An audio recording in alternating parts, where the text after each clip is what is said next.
Hi, everybody. Welcome to another Puremix stay-at-home webinar. It's Monday, and that means that it is time for another Andrew Talks to Awesome People. And today is pretty special because you have the one and only Kevin Killen. How are you guys doing? Good. How are you Great. doing? Doing Thanks, great. Mark. Yeah. Cool. So I'm going to let you guys do what you do, and I'll see you at the end for questions.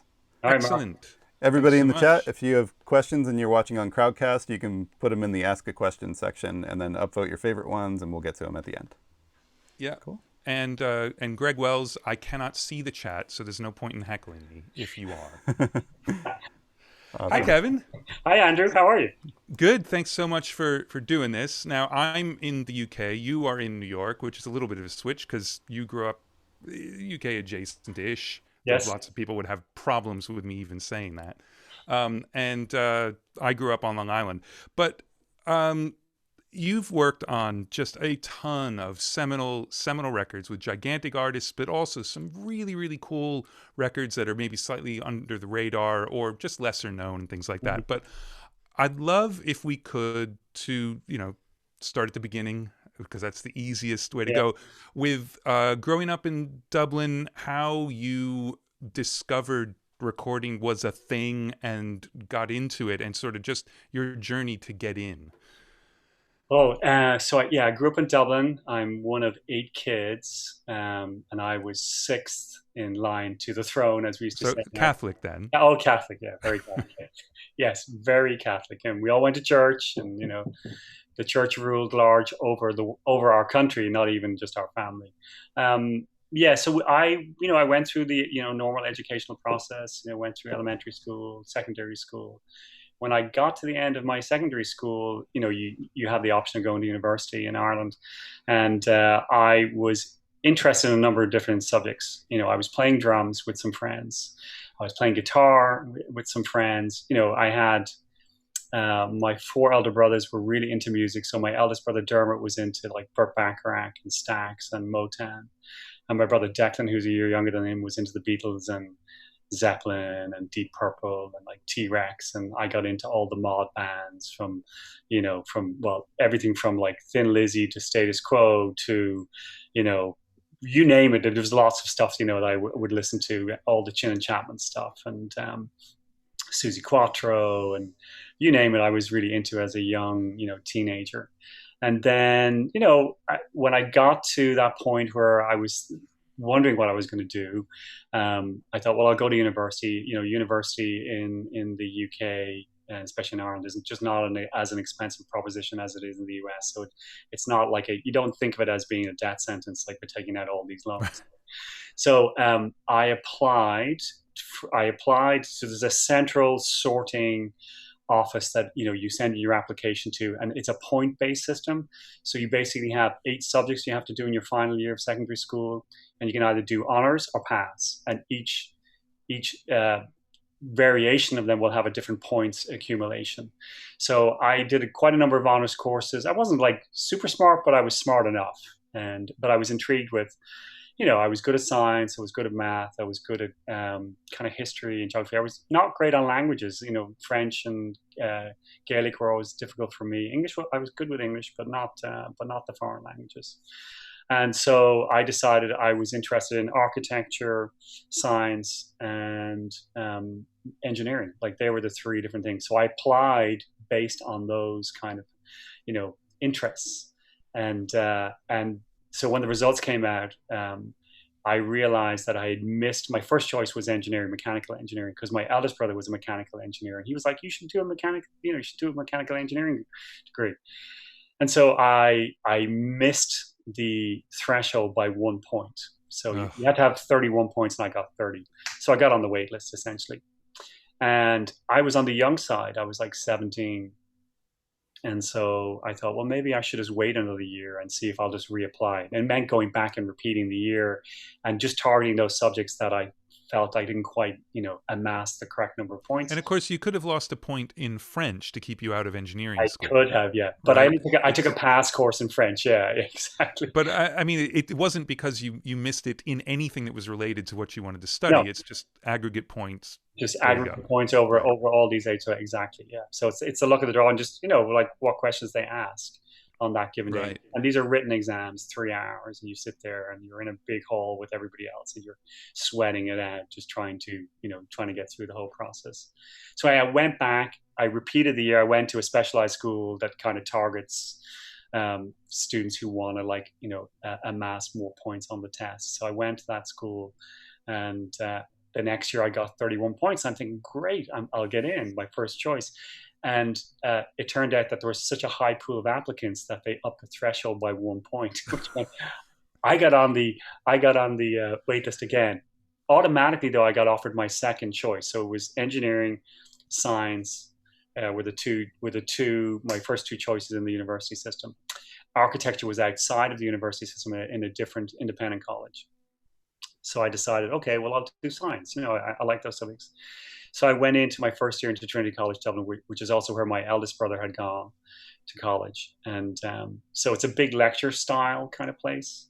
And so the first day, the dean of the faculty came in. So he's talking to pre-med students, pharmacy students, and science students. So about 180 kids. And he gets up there, and he's definitely an elder gentleman. He's wearing the shirt, the tie, and he's got the jacket on. And he's kind of reserved. And he's talking about the faculty and about the university life. And he kind of says, at one point, he says, well, I don't really care, what points or what whether you show up for any of your classes or whether you show up for any of your tutorials. The only metric I will judge you by is your test results at the end of the year.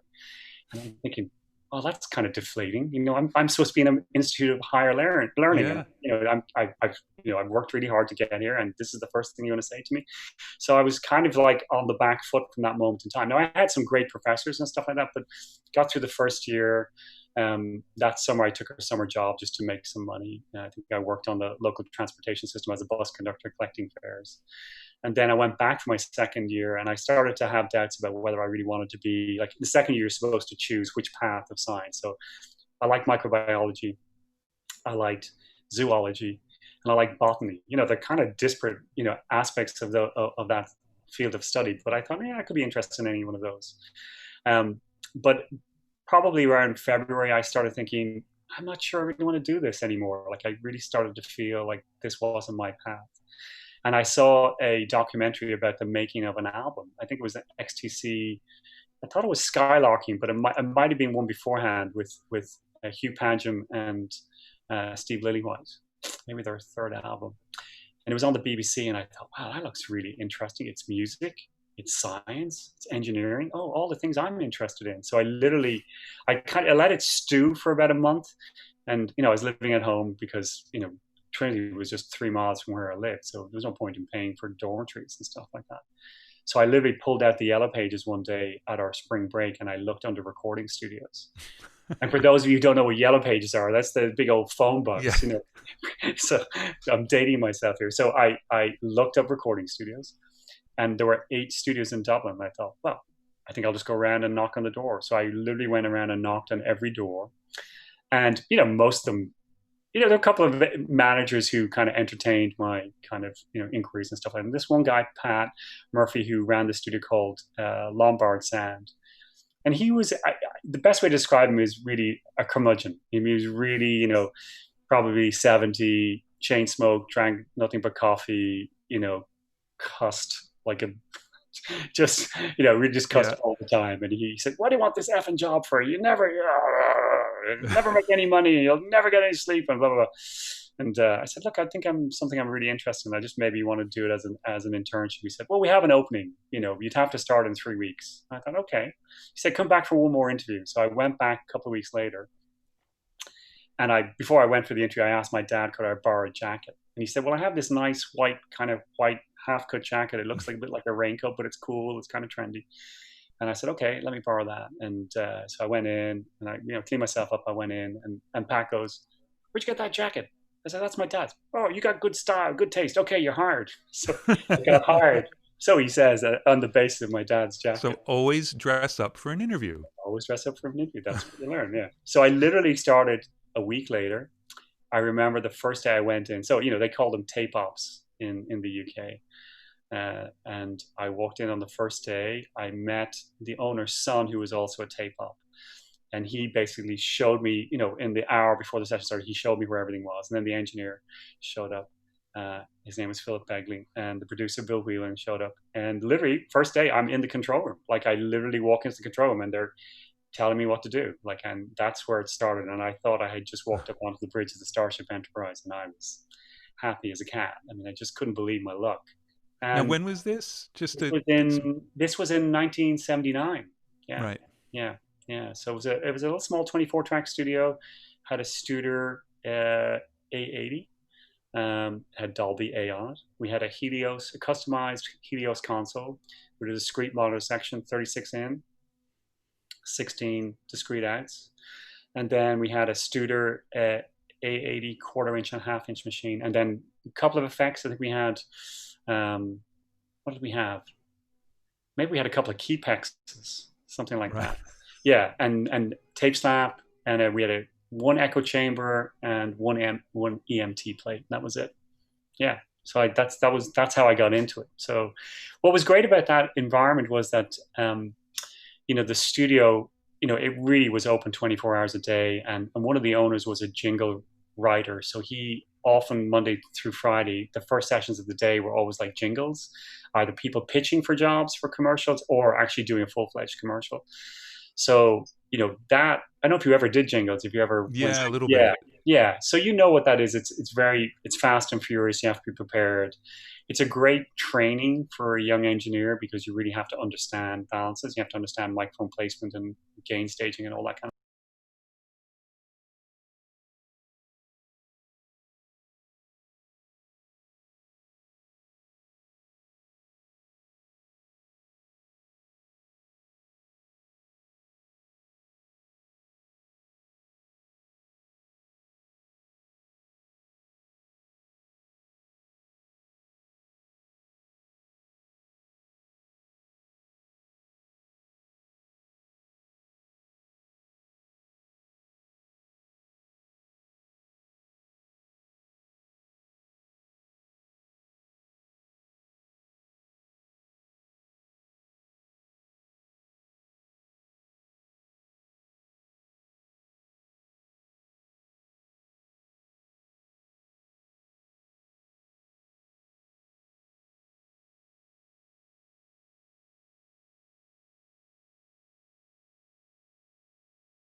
The studio, and I was really thrilled. And I was still, for the first couple of months, I was living at home, and I was coming in at like 4 or 5 in the morning, and my parents lived in this, it was a nice 3-bedroom house, but it wasn't ostentatious. My father was a printer, he didn't make a lot of money, made enough money for us all to have a. Yeah, I mean, in a 3-bedroom house with 8 kids. 8 kids, right. So there were 5 boys in one room, my parents in another room, and my 3 sisters in the other room. At one point, we converted our garage into a 1-bedroom for my grandmother. And then she had passed on. So my eldest brother and I were in the downstairs room. So I would come in at night, in the middle of the night, and open the window and climb in the window. If the police were going by, they'd say, "Oh, there's that guy again breaking into the house." It's amazing I never got arrested. But so I'd wake my brother up, but I wouldn't wake the rest of the family up. But they were concerned, like any parent would be when your 19-year-old son is making what they might consider to be a rash decision, a life-altering decision. So I remember at one point they came into the studio. I was probably there maybe about 6 months. And, this was not I mean, it was not aesthetically a beautiful looking place. It was a little kind of cruddy looking. I mean, the control room looked great, and the studio space was great, but it had a lot of cigarette stains and beer stains, and it had a worn look, right? Yeah.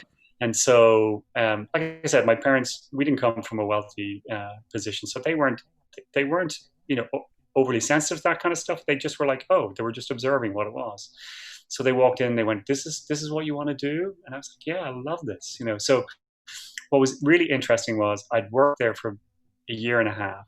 I was almost 2 years working at that studio. And one of the jingle writers, his name is Jerry Malloy, he started to use me as his demo engineer. So I was doing all these demos for him. And one day he had worked with me in the morning time and gone down to Windmill Lane Studios, which was the premier studio in Dublin at the time where U2 did all the recording. And I had interviewed there, but they didn't have a position open at the time. So he did a session with the chief engineer, Brian Masterson.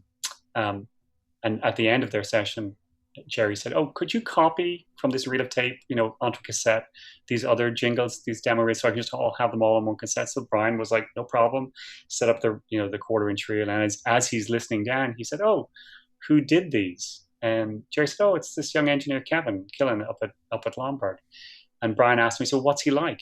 And he goes, oh, he's good. Like, he's really good at getting sounds. He goes, no, what's he like? What's his personality like? And Jerry said, oh, he's great. He's really unflappable. Like, he's got a good sense of humor. He's organized. So Brian called me the next day. He remembered me from our interview, and he called me, and I got a position at Windmill Lane. So, so my parents, so the very first producer I worked with, Bill Whelan, used to use Windmill Lane all the time, and he was coming in to do a big Guinness commercial. So this was like a big budget commercial, like probably like £250,000, so a lot of money. And Bill had written like a 2-minute piece, and they were hiring the RTE Symphony Orchestra. So, 90 pieces coming into the studio. And Windmill Lane was the exact opposite of Lombard sound. It was new and deluxe and, very, John Stewart design, aesthetically very pleasing. So I had my parents, I asked Bill, can I invite my parents? He said, yeah, bring them in. And so the way the control room was set up, the control room was slightly sunken to the recording space. And there was a sofa right in front of the bay window, and the console behind that. So I had my parents there, and I'm assisting engineering, right? And I'm looking over, and I just watched at one point my dad, like this beautiful passage of my dad, just the tear coming down his face. And I was like, yes. And he said to me, he goes, I totally get why you do this. I totally get it, And of course, as I began to have, a little bit more success with stuff, they realized, yeah, this is what he loves to do. And I don't regret it at all. I mean, yes, I'm sure I caused them some anxiety at the time, but. Well, but not for very long, it seems. I mean, and obviously you had an aptitude for it, because to walk in with no prior knowledge whatsoever, be shown how to operate a tape machine in an hour, and just start working, and be good. I mean, it wasn't good in the beginning. No, I was, but good enough. But that's some serious talent to be able to learn that quickly, and especially because, I mean, from what it sounds like, you're learning on your own. It's not like you were learning from people necessarily. You're seeing people do stuff during the day, but then just applying it, making the mistakes, realizing you're making mistakes, fixing them, and all that's in those sessions at night. And obviously it's a great way to be able to learn, but you've got to be pretty damn good to actually learn doing that, I think. Yeah, well, I didn't have a problem learning. That was the thing. I was always good at school, figuring out how to learn, even if I wasn't the best student, but I was a good student. You know what I mean? I applied myself. So it was the same in this particular situation, where any of the engineers who came into Lombard, well, we had one house engineer, Philip Begley. He's a really great, excellent engineer. Like, he'd be one of those engineers, had he moved out of Ireland and come to the US or gone to the UK, he would have had a huge career. He's just naturally talented, great sensibility, just great style, and just very musical guy. He would often say to me, let me hear what you did. And so he would critique it, and he would always do it in a way that was always just very supportive. He'd go, no, look, right, you can't have stuff that's out of tune, like not that badly out of tune. Like, and the timing stuff, you got to work on that stuff. You got to be able to hear that stuff and really, and be able to direct the musicians. And so he was always giving me guidance, and like, he'd say, how did you get that sound? What did you do? Like, sometimes it was a good sound and sometimes it wasn't. And I was always taking notes. Like, I was a really good note taker, which was good in the time of, no automation, because we had no automation in those days. So, But the that within 2 years, your work stood out enough to somebody just listening, not listening for anything in particular. I mean, he's making a cassette. Yeah. Probably didn't even have it turned up that much, like whatever, just rolling it onto a cassette. And it was that good that he wanted to know how this had come to be. That's pretty awesome. And Yeah. also, so 2 years in, and I'm assuming this was part of the move to Windmill Lane, you have a U2 credit from 81. Yeah. So that obviously, was that right when you moved over, or how did that come about? Yeah, pretty much. So the interesting thing with the U2 connection is that Larry Mullen, the drummer, and I grew up on the same street in the part of Dublin. So we live in the north, kind of east of Dublin. And Larry's a couple of years younger than I am. And he knew that I was working in this studio business, because I'd seen them play, when they started to, break out of Dublin, or actually when they just started playing around Dublin. I would go see their shows, and I'd often say hi at the end of a show. Like, they'd only have 25 people, so it's easy just to walk up to the band and say hello. I was working at Lombard. I think at one point Larry came in because one of his friends was doing a demo there, and he knew I was in the studio business, and so we chatted. But when I went to Windmill, he heard through the grapevine that I was working there. I didn't say anything to him, but he went and approached the studio manager at Windmill Lane and said, for the next record that we're about to embark on, could we have Kevin as our assistant? And so he was the one who put in a word for me. And, what a great opportunity. So, so that was, so of course, it was Steve White producing. Yeah. And so, who you had just seen a couple years ago. Right. Yeah. Amazing. And at the time, I kept thinking, like when I viewed that documentary on the BBC, I thought, oh, Steve White, God, he must be like 30. And when you're 18 and 19, you think 30 is like really old, right? I think he was 22. Like he wasn't much older than I was at the time. Yeah. So, and like the studio system in England, like you start at 16. Generally speaking, when you did your O levels, if you weren't going to go on to your A levels, a lot of people ended up in the studio environment. That's what Steve did. He ended up working at Townhouse or the Manor, or one of those. I think it was a Townhouse in the UK. And he just quickly ascended the ranks because he's just really good as well. And so he was producing records when he was 20, 21. So when he came to that record, I think maybe he was 23, 24. The band were 18. Were they 18? Yeah, they were 18. So, 6 years, that's a big difference at that age. Yeah. So day one of that record was normally, now when I look back at it, you think of day one of those kind of projects, you think of, you spent all day, setting up everything, getting everything working. And then, you knock it on the head like 7 or 8 in the evening time, and you go home and come in the next day and you really start the record for, properly. And I think because I was new to the studio, I was in the studio by 7 in the morning because I really wanted everything to go right, and working with the crew and get everything set up. So Steve rolls in around 11 and we get sounds, and, he's quick at getting sounds. And Paul Thomas was the engineer. He was a local Windmill engineer, really good, talented young engineer. And so Steve goes, okay, well, let's start recording. So we didn't roll out of the studio until 6 a.m., like the first day. And I thought, wow, first day, 6 a.m. Like I've been here almost 23 hours. And it just went like that every day for like 6-8 weeks. And it was fantastic. I mean, the guy had so much energy and never let anything. I loved watching him just, steer the band, just guide them, not tell them what to do, but just guide them so that they ended up in the right place. It was a masterclass of, of just guidance and great production skills. Right. Yeah. Well, yeah. I mean, we could just spend the next 6 hours talking about that era. Yeah. But so you moved up pretty quickly, though, to the point where you've got a mixing credit on Unforgettable Fire in 84. I mean, it's only 3 years later. And obviously, you're coming up with the band. You have a relationship with the band. But do you want to we'll come back and, we'll just jump all over the place now. But do you want to just sort of continue the U2 story? Because it's a really long-running story as well, which for a lot of people, you dip in and out of something like that. But you've been working with them, obviously, since practically the very beginning.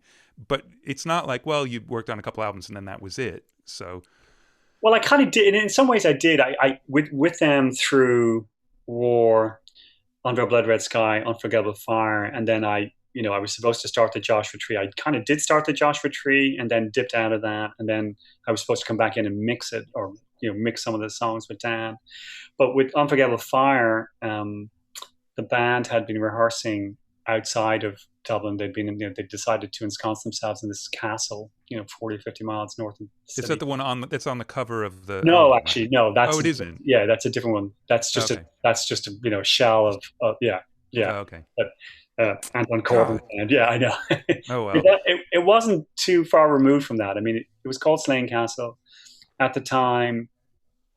The owner, he had basically, tried to keep the business afloat, and it was a kind of a challenge because obviously, there was a lot of upkeep on an old building like that, and so they had this big ballroom. They used to use it for weddings, stuff like that kind of stuff. But and they tried to turn it into a kind of a boutique kind of hotel, but it just needed so much money to be invested in, and he didn't have it at the time. So the band were up there, and so they decided, like, we're rehearsing up here, we're writing all the material for Unforgettable Fire. They knew they wanted to work with somebody else. Steve was like, yeah, it's time. You need to work with somebody else. And they were looking around who they were going to work with. And Brian Eno's name came up, and they were in the band, were intrigued, and so they reached out to him. And as the legend goes, Brian, listened to the material and decided, like, no, this is not for me. This is not the kind of artist I want to work with, or for whatever reason. But he was scheduled to have a call with Bono one Sunday evening, and so the appointed time came around. They get on the phone, and as Brian tells the story, because it's really great. He says, well, I started out the conversation by saying, well, I'm not going to do the record. He said somehow 2 hours had elapsed, and by the end of the 2 hours, not only was I doing the record, but my engineer Daniel Lenoir was doing the record too. Yeah. And so, yeah, I said the powers of persuasion of Bono. So the band were up there rehearsing in Slane, and they decided, we love it up here. Like, it's the non-traditional studio environment, which every artist at least wants to try. And so on the making of Under a Blood Red Sky, which was recorded out of Red Rocks in Colorado, they remembered that there was this company called F&L Music, which was based out of New York, that had basically a remote recording studio in flight cases. So they contacted that person, Randy Isradi, and said, could you bring your equipment over to Ireland? And so he literally shipped everything over and freighted it over, and we set up in the castle. And, it sounds really glamorous, but it was really rough and tumble. And but it was a great way to make a record. We spent 6 weeks up there trying to make the record. Randy had sound workshop consoles. He had John Stevens tape machines, which were customized. So the deck was only like maybe a foot, 16 inches deep. Yeah. And the metering was really tiny. And they were kind of somewhat eclectic machines. They sounded really good, but there were certain things you had to be aware of. Like, but built to be portable. They were built to be portable, right? Yeah. So they needed a little TLC. Now, just really quickly, I just want to double check something. So the band brought you along for this, right? So what actually happened was the band were like, well, we're going to go up to the castle. We're going to record, and we're working with people we don't know. We want to have Kevin as our assistant, maybe other engineer. And Windmill Lane had just installed an SSL prior to that project. And I was the only engineer at the studio who worked on the SSL. So they said, we're going to come back, so we need somebody who's going to know the SSL. So I'd gone to train over with Solid State Logic in Oxford. I'd worked at the Manor for a couple of days with Peter Walsh, and then I went back to Dublin and trained on the console. So I had a reasonable understanding of the SSL at the time.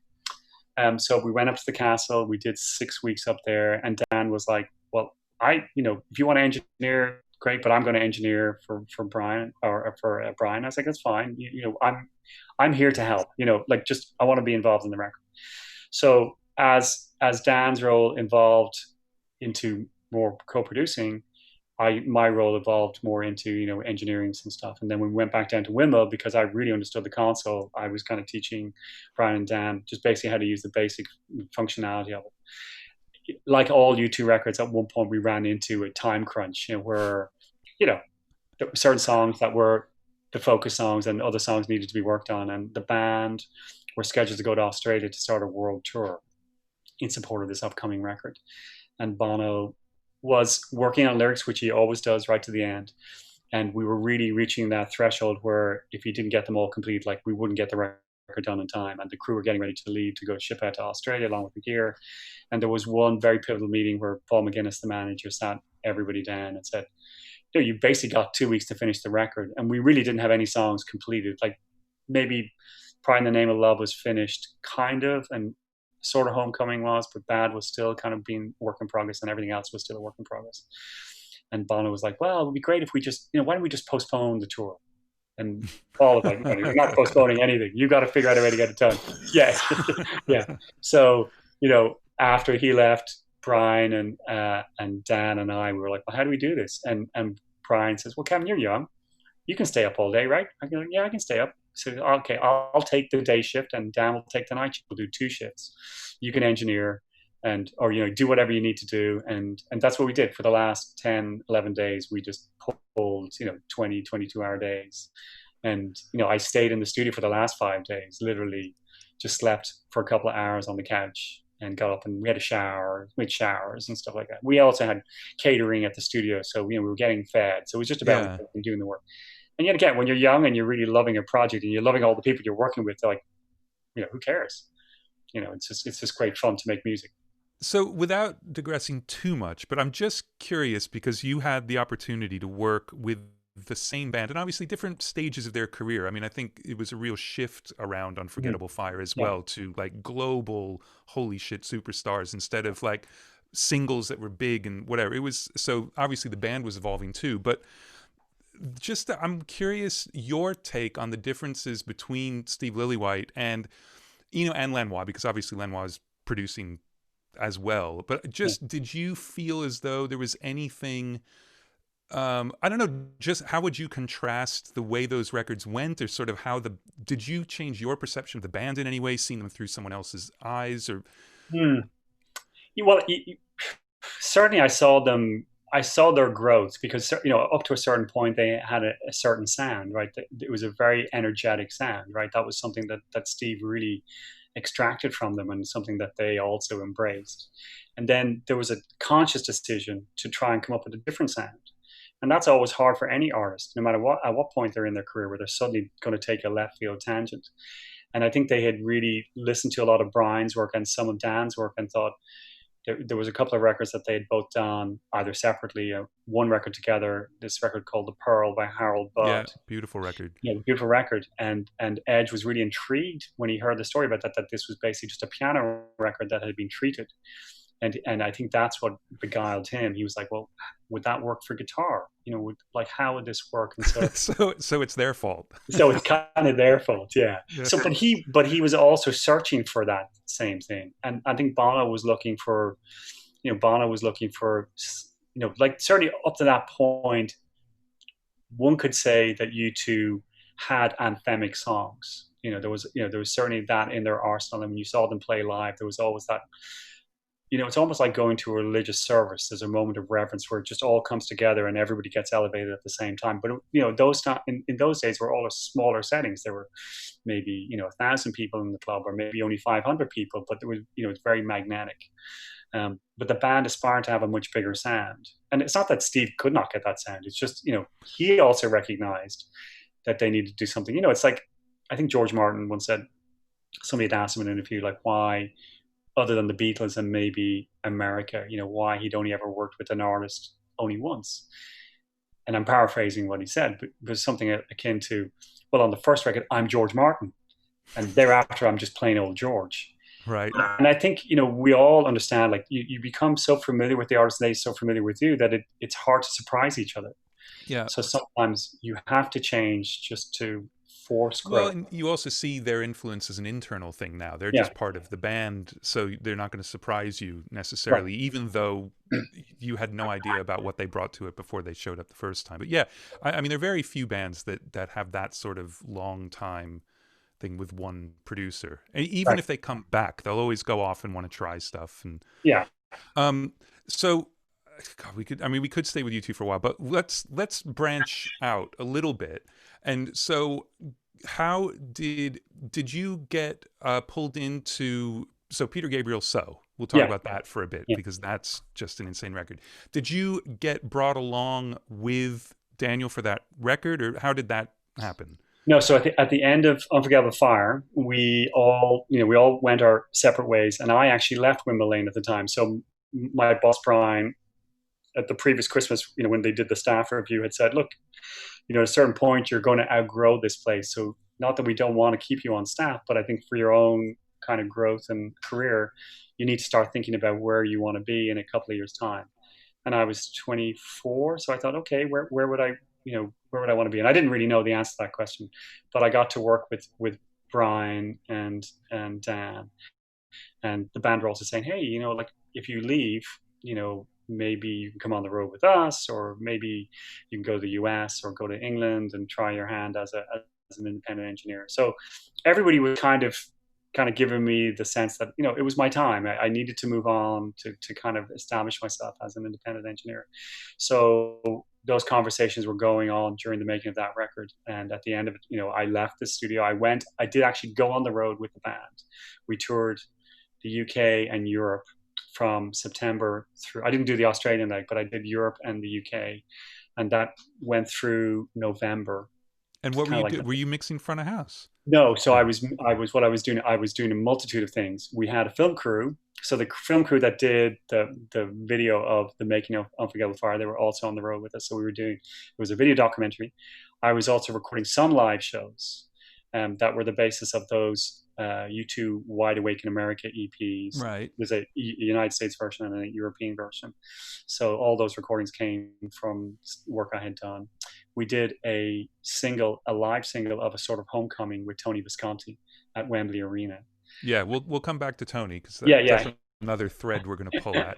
And then I was also working. I was doing Adam's backline as well. So setting up bass guitars, whatever they needed me to do. Basically, I was just on the road. And then I had decided at that point I was going to come to the US. And Dan had said, look, I have a studio up in Hamilton, Ontario. You can always come up and visit me there. I might have some work for you at some point. So I came to the US in late November. I actually arrived on Thanksgiving Day. I was on the same flight as Paul McGuinness, the U2 manager. And I was just sitting in coach and Paul was up in business class. But when we got to JFK, he said, hey, listen, I have a car. You want to come into the city with me? So we traveled into the city together. And he got out at his hotel. He was staying at the Park Meridian. He said, hey, why don't you take the car downtown? Paul was always very kind to me. And so I went down to where Randy Israeli was living, the owner of F&L Music, because Randy and I had become friends during the making of the record. And he said to me, if you need a place to crash for a couple of weeks, come crash with me. So I arrive on Thanksgiving evening, not knowing significance. And, it was so easy to get a flight. Yeah, exactly. Well, from Ireland, it's just another day, right? So they weren't having a party that evening, but they were doing something that weekend. And his wife, Jo, at the time was saying, do you know how to cook a turkey? I was like, yeah, I think I know how to cook a turkey. Oh, good, because we're having 12 people come over on Sunday. You can show me how. So, but anyway, so I hung out in New York. I actually watched the band. They came here. They were here in November and December. So at that point, I think they played the Beacon here in New York, which is like 1,500, maybe 2,100 people. Then they played Radio City Music Hall. And then by the following April, as that record was exploding, they played Brendan Byrne Arena, which was 20,000. So it was actually during that 6 months that the record really took over. They went out, they were on the cover of Rolling Stone, they were on the cover of Time magazine. Like they really became this global phenomenon. And so I went up to visit Dan in December, and the band were playing in Toronto. So of course we went to see the show, and then the next day we went out to the studio and we worked on one of the recordings I had done in UK. And he said, oh, I got this interesting offer about going to the UK working with Peter Gabriel. I was like, Peter Gabriel, Genesis, I love that band, fantastic. He goes, yeah, I'm going to work on a soundtrack for him. So he was going off, I think in January. Right, for the Birdie soundtrack. The Birdie soundtrack. So he basically disappeared. And Dan had been really supportive of the move that I made. And he said, well, let's keep in touch. And so I was in touch with him, just the odd phone call, because, there was no email back in those days. And he called me I think it was in April. So 85 April, he called me late April, and he said, I finished the Birdie soundtrack and I'm working on this other record with Peter, like it's a solo album. And I think I want you to help me finish it. So he said, I'll call you in the next couple of weeks. And so, maybe 3 weeks went by and he called me again. And this time it was Peter and him on the call. And I think Peter's manager, Gail Colson, was on the call as well. And they said, yeah, we'd love you to come over. We want you to mix the record or help mix the record with Dan. And you're probably going to be here for a month, maybe 6 weeks. And so, like, great, Yeah. great. Yeah, work, work is work, right? And being a big Genesis fan and knowing Dan. And Dan had said to me, like, oh, because you'd made that move to New York, I figured, in the experience that you'd gained while you were in New York working with various people there, that, you'd be a good fit for this thing. And so I arrived at Heathrow. Peter's assistant, Dave Stahlbaumer, picked me up in the Volkswagen van, and we're driving down the M4, down to Bath, just chit-chatting. He goes, so how long did they tell you you'd be here for? And I was like, 6 weeks. And I have a little small summer bag. Because, yeah, I've been working for Peter for 6-7 years. Yeah, next March, that's when you're leaving. I was like, what? I was like, no, rewind, tell me more. He goes, oh yeah, Peter's got 21 songs going right now. I mean, there's no way you're going to get this done in 6 weeks. He hasn't written any lyrics yet. I was like, okay. So that's what I walked into. But, so we walked into, a work in progress. Some songs more developed than others. Some songs undergoing dramatic changes or about to go under dramatic changes. And Peter, who never gives up an idea and never throws away a sound, will always come back to something because he knows there's something good there. We'll just keep chipping away at it. And Dan, who loves to experiment and who's an artist in his own right, but who loves to do things kind of organically and reasonably quickly. There was always that tension, that creative tension of like, well, is the record done? Well, no, it's not done because you haven't finished writing the lyrics. Well, can you write the lyrics? Well, I'm waiting for inspiration. Okay. What do we have to do to get inspiration? And sometimes you can't hurry those things. And we were in a somewhat rural environment. I mean, it was only 7 miles outside of the town of Bath, but we might as well have been 50 miles from civilization, because in this country little road in an old farmhouse. And, we had everything we needed. We had food, all the home comforts, but we were working every day. And so sometimes, when you want to have perspective, it's hard to gain that when you're just constantly working. So that was the thing you had to fight against. Peter always invited musicians down, and any musician who came through the door to play on, if they were ostensibly invited to play on one song, they ended up playing on 10 songs, just because that was the nature of what happened there. Right. So you end up seeing like these interesting mixes of drummers on the credits. And so that record was, it was a really interesting time. I mean, I loved every moment of it. There were certainly challenges for sure, both technical and personality wise, because it's hard to be around the same people over and over again. Dan and I got on really well. I mean, we had gotten through the U2 thing, and he's a good mentor, he's a good teacher, and Peter and I got on really well. I mean, but there's always going to be a moment of tension. There has to be. Well, I mean, it's probably apocryphal, but I mean, there's a story that Peter actually had to be locked into the shed and wasn't allowed out until he'd written some lyrics. Yeah, that did happen. Yeah. Okay. Yeah, it did. And it's just one of those things where, Dan likes to play some practical jokes. He likes to prank every now and again. And so does Peter. Peter loves, I mean, when I walked into the control room that very first night, I literally just got off the plane. And we'd spoken on the phone a number of times. And when we walked in, and I walked into the control room, I call it control room. It was basically an old farm building. I mean, those kind of buildings in the UK, a long rectangular cow shed that had been converted into a studio. So the control room was at one end, facing away from the recording space. And there was this kind of little ante room in between the performance space where the tech had his little kind of shop. And there was no visual contact between the recording space and the control room. So basically everybody always ended up in the control room to work. And this predates Real World, which has now got a beautiful performance space. So, when you walk into the barn, you have to step up to go into the control room because it's a raised platform. And literally I walk in and Peter's there. He's getting ready to leave because it's around 9 o'clock in the evening time. We have 2 young daughters at the time. And he looks at me and goes, "Oh, Kevin, nice to meet you. Wow, Dan was right. You do have big ears." And it was just like, that's how I met him. They just started off. I was like, and I looked at Dan, and Dan's got a smile on his face. And I go, Peter, Dan was right. You are a little overweight. And I was like, Dan looks at me and goes, "Oh my God." And Peter just starts laughing, And of course he wasn't overweight. I was just teasing, And I just said, that could have gone either way, though. Yeah, I just said, "I'm from a family of 8. You're going to throw shade at me? It's coming back, sorry."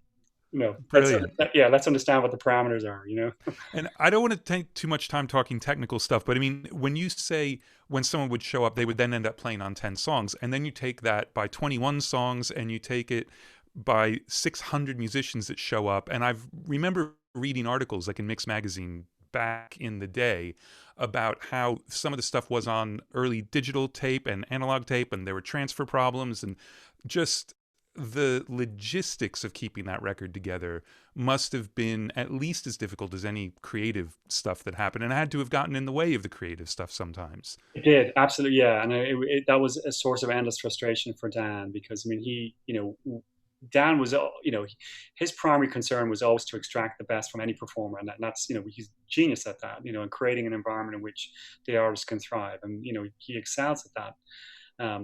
And so anytime there was a technical glitch, it would just drive him to distraction. And of course, because you lose that moment. But sometimes those technical glitches actually create inspiration. So we had both on the record. So yes, I walked into kind of a bit of a technical snafu where the two tape recorders had been synchronized from day one of tracking.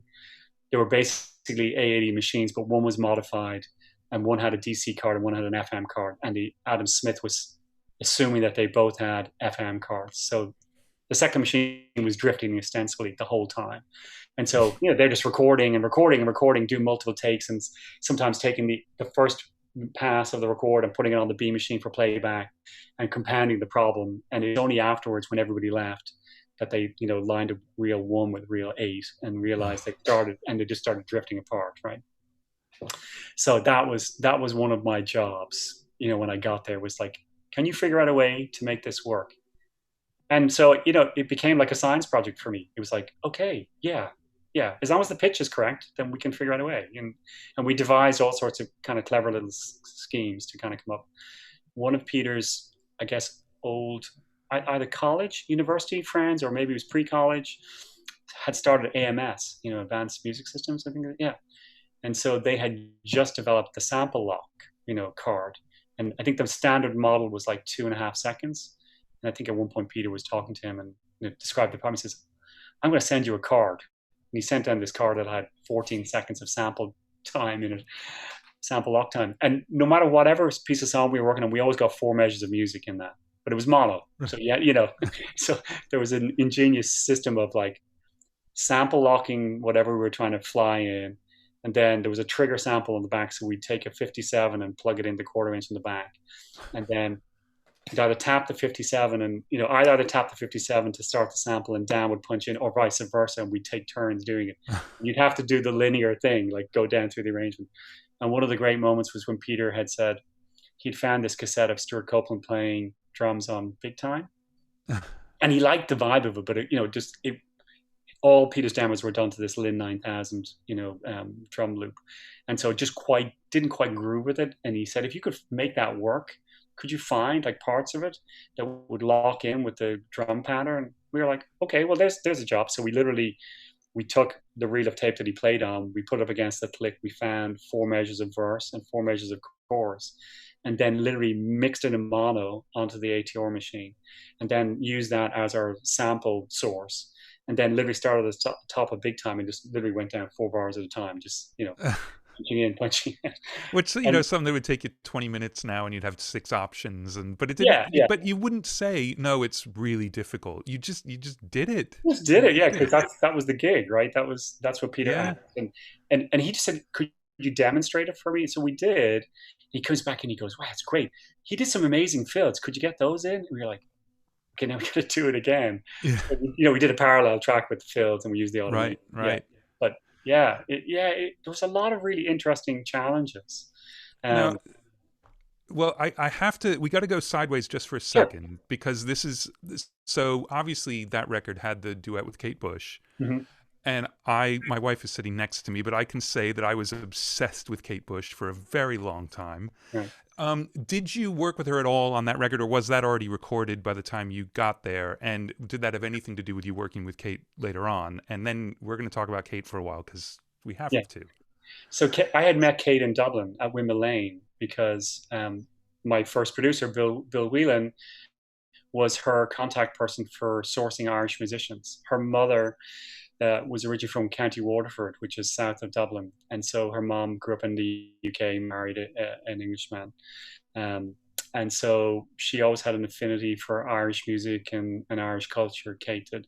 And so when she was embarking on her musical journey, she was always looking for unusual instruments. And she thought, well, I'll tap into my Irish roots. And so she had sourced Bill as a great, contact person in Ireland. So Bill knew her. She came to Windmill. I think I assisted on one of the sessions that she came in, and we did some uilleann pipes and barron, which is like a frame drum. And from the two of the members from the Chieftains, and this was, she like was just Kick Inside or something. It was early, right? It was early, yeah. So it must have been around Kick Inside Or Lionheart. One yeah, of those. Might have been Lionheart, yeah, because this would be in '82. Right. Yeah, Dreams so was what, 84. So yeah. yeah, so it had to Yeah. be Lionheart, or maybe she was. Not that I know everything about Yeah. her. Anyway. Time, date, serial number, yeah, exactly. So then when I arrived at Peter's, arrived in Bath to work on we hadn't recorded any vocals whatsoever. None of the vocals were done. So I started in June, and literally right up until October, Peter was working on lyrics. We were working on editing the songs, trying to deal with the technical problems, adding new parts, working on new arrangements. Peter's still writing new songs. And originally Peter had asked Dolly Parton to sing the duet on Don't Give Up, and she declined. So then Peter thought, well, who else could I ask? I want, who can I ask? And he asked Kate, and Kate was like thrilled to come down. So she came down to the studio, and she walked in. She went, I know you. And I was like, yeah, I worked at Windmill Lane. And so, we reconnected there, and she came down for a day the first time. And because Peter likes to work in the control room, and the control room wasn't that deep. So we had an SSL, and then there was maybe about 6 feet behind us to the back wall. So Kate was literally standing off my right shoulder singing into U67. And, I'm just sitting on, I had a drum throne that I would sit on because having a big chair it just didn't allow for much space. So it was just easy for me to move around. And so my memory of that is always of her singing in my right ear, like constantly. Like anytime I hear that song, I just have this vision of her. And, she's a beautiful soul. I mean, she's just one of the most gorgeous people in the world. I mean, just a heart of gold. And just so sensitive to everything and every aspect of record making and people and personalities. So, all you want to do is just, take care of her. Not that she needs taken care of, but you just want to make sure that everything for her environment is set up correctly. And she sang that day. She did a great job. She went home with a cassette that evening, and she called Peter a couple of days later and said, I think I could do it better. And so she came down a couple of weeks later and re-sang it. Same situation, re-sang the whole thing over my right shoulder. And yeah, and it was because of that, then a couple of years later, she asked me to come down and get involved in the sensual world. Right. Yeah. Right. Oh, amazing. Yeah. Amazing. Yeah. It's, and for anyone watching this, even if you've heard it before, if you haven't listened to So in a while, you should listen again anyway, just because it's a fantastic record. It sounds amazing. The sound holds up. The production's great. Obviously, the songs are great. That duet is incredible. But I mean, I think even like the way a lot of the U2 records would have something right at the very beginning that sonically was like, what the hell is going on? And here we go. And you get into it. And I think the very beginning of Red Rain is like that, the way the hi-hat is. Yeah. And that's not a good hi-hat sound, but it's holy shit exciting. You're in for something. And it's a really fantastic record for that. And well, I think that's one thing I really learned from both Dan and Brian and Steve, about how you set up records, like how, like the very first couple of notes are hugely important. If the listener's not engaged, it makes it much harder to engage them in, bar 2 or bar 3. If you get them, and so we often think, people often overlook intros. They're hugely important. Yeah, I mean, and obviously sequencing a record isn't as important now. But I mean, whenever I'm sequencing a record for my label or I've produced, I literally just listen to the first 5 seconds of every song, and that's it. And whichever one is like, oh, that would be a great way to start, that song is first. I don't care if it's a single or it doesn't matter. Especially now, it doesn't matter. But the way to sequence is what you hear immediately, and that's a fantastic example of that. It's a really, really great record. What's so fascinating about that record is that Dan and I when you're inside making a record and you kind of know where all the kind of skeletons are, and you're insecure about the things that don't sound good, or that perhaps technically were glitched in some way, shape, or form. Those stay with you for not only for the duration of the record, but for your whole life. I mean, so I listen to that record now. Dan and I have had this conversation a number of times where we both appreciate how great the record is, and are thankful that we were involved, and feel privileged. But we still talk about, oh, do you remember that sound? How that's annoying. We couldn't get rid of something, and it still kind of gnaws at you, like, oh, But nobody no, knows. I'm not going to we do. take too much on, but I had an experience with Robbie Robertson on a record that Dan produced, his Oh, yeah. first solo record. And there's a song, and in the bridge of the song, there's this amazing like guitar sustainer keyboard. I don't even remember what it is, and it just cuts off, Right. like really abruptly. And I got to work with Robbie on something else, and I brought the record and like, man, I got to hear the story behind this. And he has listened like, oh, I never noticed that, and like move on. And it's just the chaos of what is going on. It's especially when you're talking about a record that you've been working on as long and as chaotically as something like So. I can only imagine. Yeah, but I mean, we had the great thing about that record was there was a really tight community. I mean, like everybody was really in it together, and yeah, like I said, there was a dynamic there, and it wasn't always perfect, but I do believe that we brought the best out of each other. You know what I mean? For whatever reason, it was a good combination. Like I said, Dan is a great artist in his own right, and he is as much he should be lauded for all the work that he brought out of Peter and he enticed out of Peter. But Peter was ready to make that record at the same time, and he was willing to take all those chances. And Peter's always been regarded as an experimenter in terms of sonic, experimentation. And so he wanted to try different things, and always. So that record, when we got to October, after we'd kind of got most of the vocals, sort of, in some shape, Peter was still continually working on refining them. Peter decided it would be good to invite the label. It was Virgin in the UK and Europe, and I think Geffen in the US, or North America, and they would invite them down to listen to the record. And normally, like up to that point, Peter's records had only sold maybe 300, 400,000 in each initial year of release. I mean, but cult records, but very well regarded critically. Yeah. And so we decided we should do really good rough mixes. So we just kind of worked the SSL and we worked the mixes to get them to sound really good. Knowing that the rough mixes, we didn't pour over them, but we got them to sound like exciting and stuff like that. And both labels came down, they heard them independently, and they really were hugely enthusiastic about the material. And so from that point forward, we decided, let's use those rough mixes as our basis from moving forward. So every time we pulled up a song, I always had to do a recall for that song.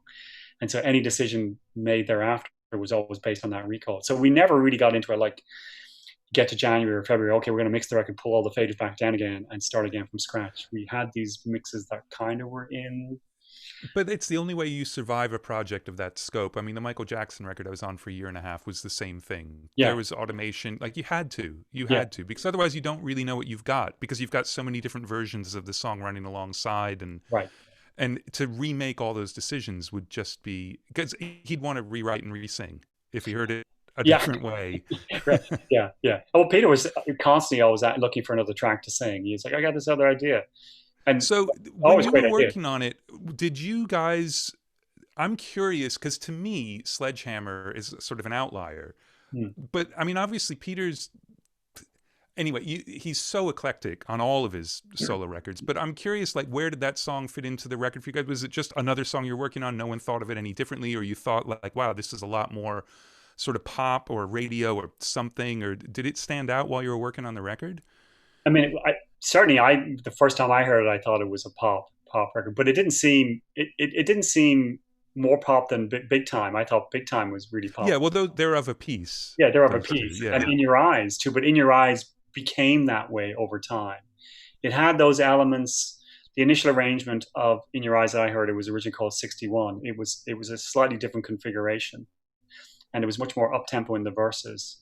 And then what's now the chorus was the pre-chorus, and vice versa. So, it was kind of flipped around.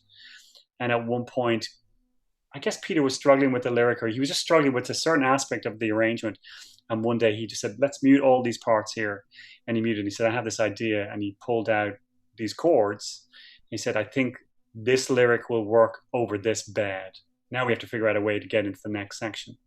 And so we rearranged the song. Like that was probably in July, or maybe even August. It got rearranged into this new form. And so at that point, then it became, oh, like this is another great song. Like this is another one that could potentially have like radio appeal. You know, we thought Red Rain. We actually thought most of them were of a body of work that all seemed to fit together. Because the other thing, you know, there was a lot of kind of, I wouldn't say boy humor, but there was certainly a lot of male humor on the making of the record because, you know, you're kind of clustered together. You're kind of separated from the real world. You're just, you know, at a certain point, you're really kind of finding the weak spots of everybody's personality, and you know, sometimes teasing those things out. And so, so Dan, like I said, Dan loves to play practical jokes. We had a lot of Polaroids going on at the time, and one day. It was during the summer, so you know the studio didn't have air conditioning, so it's you know how it can be quite warm in the UK in the summertime, and those buildings tend to retain the heat, and so we had the doors open, the windows open, but it was still kind of humid. And I'm sitting there, and I've just got like my running shorts on because we would always go for a lunchtime run up Salisbury Hill. Peter, myself, David Rose, the guitarist, maybe Tony Levin. You know, we'd do a little band run up the hill. And I'd come back in, and we had some weights, and I got the weights going, and Dan comes in, and Peter's like giggling beside him, and he's like, what's going on? He said, okay, don't move. And they go behind the console, they take a photograph of me. And I'm like, okay. And they said, don't move. And they come up really close and take a photograph of my head. And then the pair of them run out into the ante room, and I hear them laughing. And Peter's got a really infectious laugh, and he's just howling. I'm thinking, what is going on? So then they come back in, and they have a composite Polaroid of me. And they've taken my ears from the close-up and put it on the one. So I'm sitting there, and I've got these huge ears, right? You know, and I'm sitting there, you know, no shirt, and I've got the barbells, and I'm like, that's ridiculous. And the pair of them are just, you know, laughing the whole time. And then they go up to the house, you know, where Peter had an office up there, and Amanda, who was his assistant, said, oh, I love that. So she scans the photograph, and they're getting ready to put out Peter's fanzine. So next thing I know, it's in the fanzine. You know, and so there's all this stuff going on all the time. So you know, you're living and working in close quarters. It's a very intimate relationship. I mean, you know, you end up, you know, you're not always talking about music. You end up talking about your life. You're talking about your aspirations. You're talking about your insecurities. I mean, you get to learn a lot about people in those environments. You know, there would be many evenings where we'd finish. Peter would always leave around 7 or 8 in the evening time because his 2 young daughters would, you know, he'd want to eat dinner with them. He'd go home. You know, he lived a few miles away from the studio.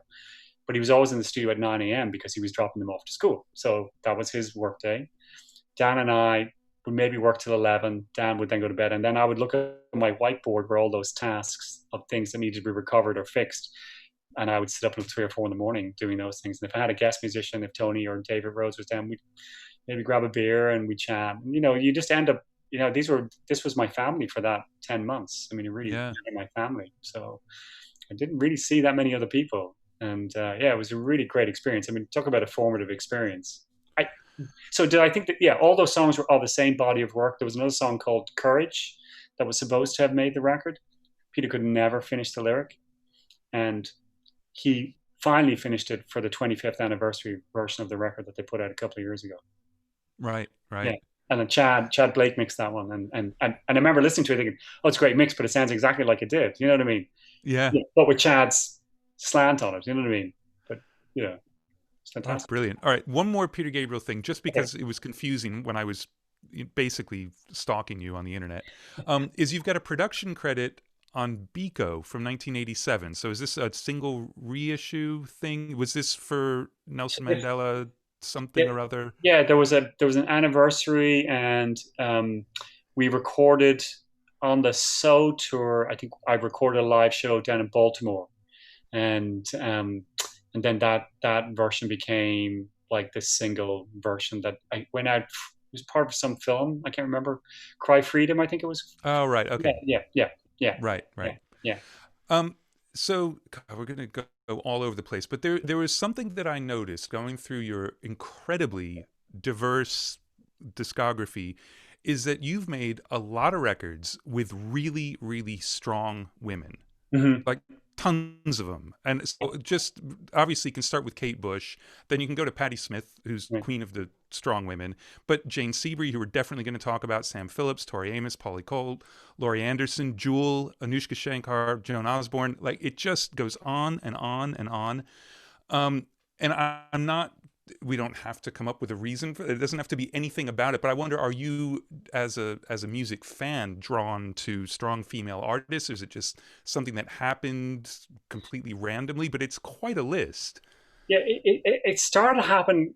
Oddly, it started to happen in the late 80s. In the late 80s, I was obviously living in the US at this point, and I had not really worked with a female artist other than some local artists back in Dublin when I was a young engineer. But there was a period of time where I'd been just working with all male artists. And I got the opportunity to mix Sean Colvin's first album. And, it struck me, it was like, oh, wow, like, that's a different dynamic. Oh, that's cool. I should try that, for like, we should source out more, female art. I mean, it was a slightly conscious decision. But then I think also once I started doing that, well, obviously Kate was obviously the first, but then Sean, and then I just seemed to get offered those kind of projects. And, a lot of them were mixing projects. And, I have three sisters, so I'm very comfortable being around women. And, and a lot of my friends are women and stuff like that. So I don't, I guess they feel comfortable with me, basically what it boils down to. And obviously some musical ability and willingness to go on the journey with them, whatever the journey they're trying to embark on, made me, certainly, a person that they would reach out to, and so, yeah, it was easy enough. But right. Yeah, but then there was a period where I worked with nothing but female artists. Like, there was just, and that was kind of went right through the 90s, like maybe mid 90s, 96, 97. And it actually boomeranged back on me, where sometimes I wanted to work with a rock band and they were going, oh, but you only work with girls. I'm like, you guys, come on, forget.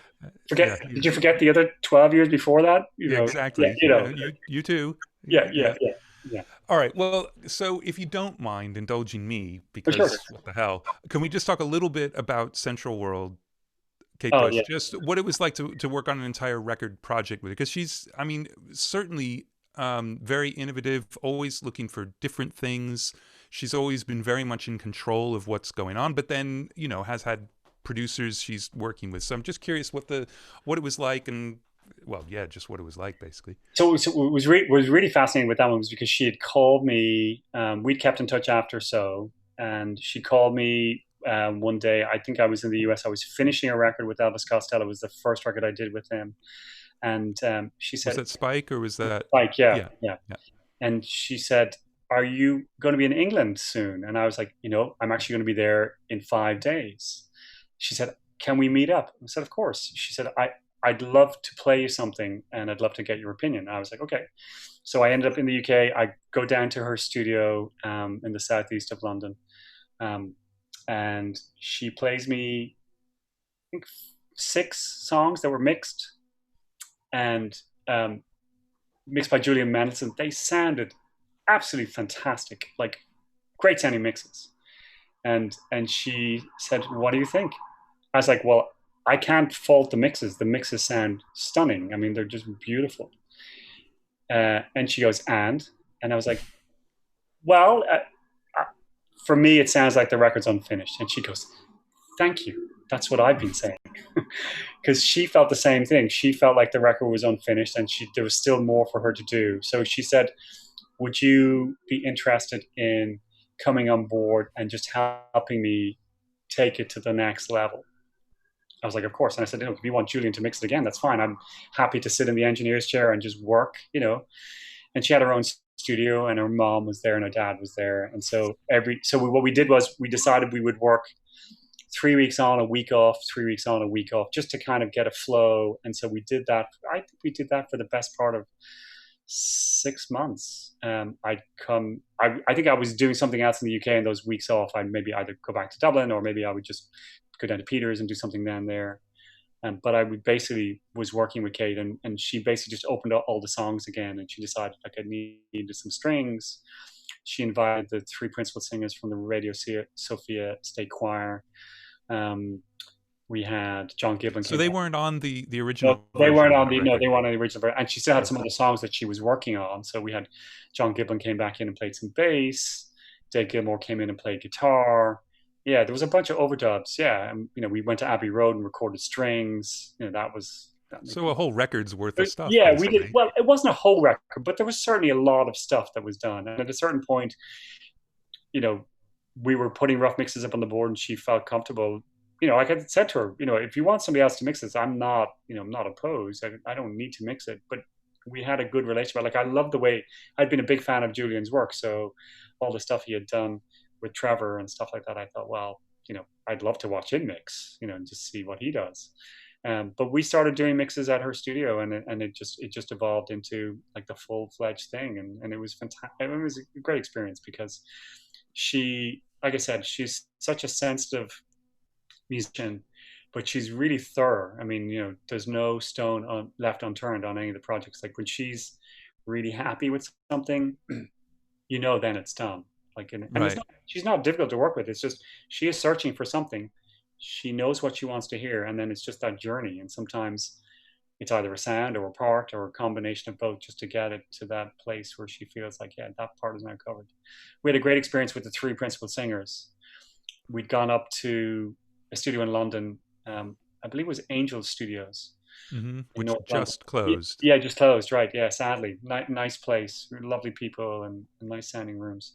Um, and we worked with the three singers for 2 days, maybe it was 3 days. And Stoyanka was the eldest; she was 63. Yanka was like 55, and Ava was maybe 48. And but at the time, I mean, it really were, it was Eastern Bloc countries, right? And Yeah. so they really didn't have a lot. They had a state, quote unquote, state interpreter, which was basically a secret police. This woman, they didn't speak a word of English. We didn't speak a word of Bulgarian. So everything was gestures or musical kind of descriptive things. And they're beautiful ladies. And I remember at the time I had long hair and I had like ponytail and I had some ties back there.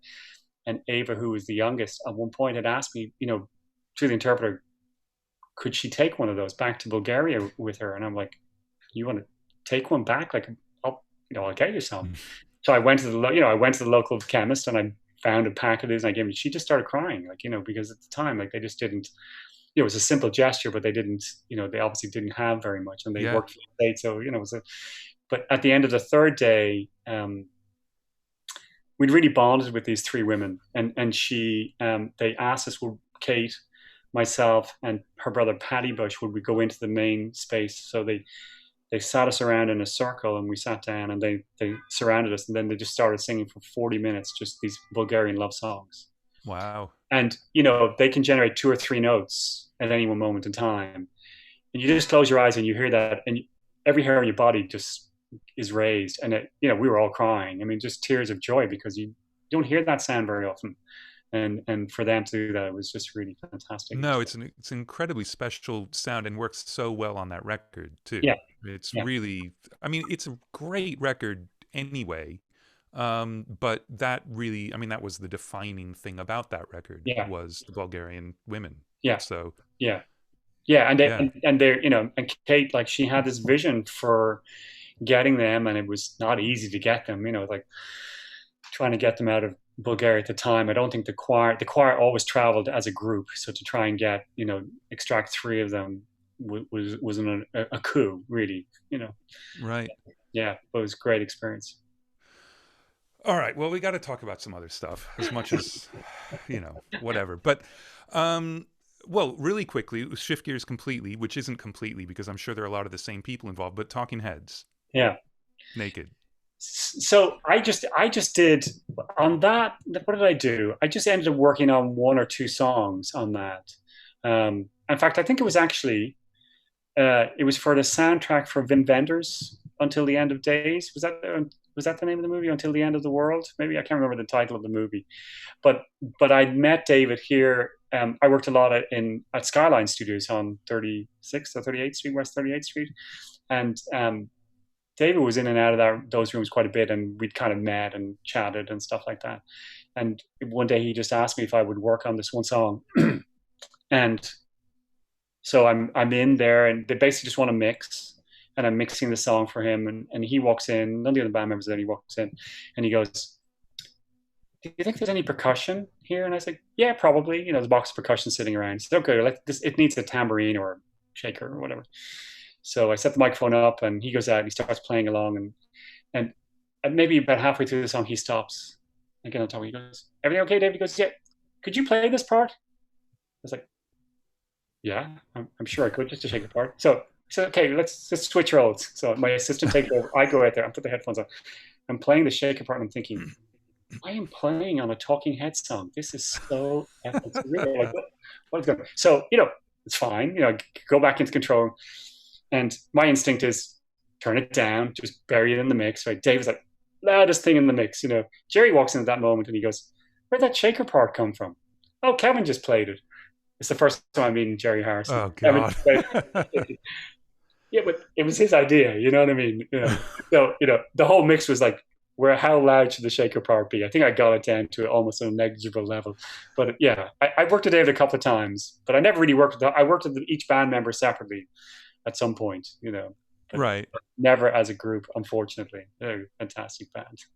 Well, now I have to ask you what you worked on with Tina. No, never worked with Tina. Only with Jerry. Jerry was producing a band called, oh God, a band from Long Island that you probably know. This is ringing a very dim bell. Yeah, they were like a college band, big in the college circuit. Oh, yeah. And I'm just completely blanking on their name. I bet if we could do a Google search, we'd find it. Well, someone will put it in the chat. Somebody will put it in the chat. Anyway, It was in the 90s. I think Tom Lord Algie mixed it. I think I did some tracking and I tried to do some mixes, but I fell prey to I couldn't keep up with Tom's mixes, so, so I got axed. That happens to the best of us. Yes, it does. Yeah. Well, look, you brought up Elvis Costello, so let's talk a little bit about Spike. I mean, it's not the only time you've worked with him, right? But that was the first time. It was the first one, and as a producer. Yeah, as a co-producer, yeah.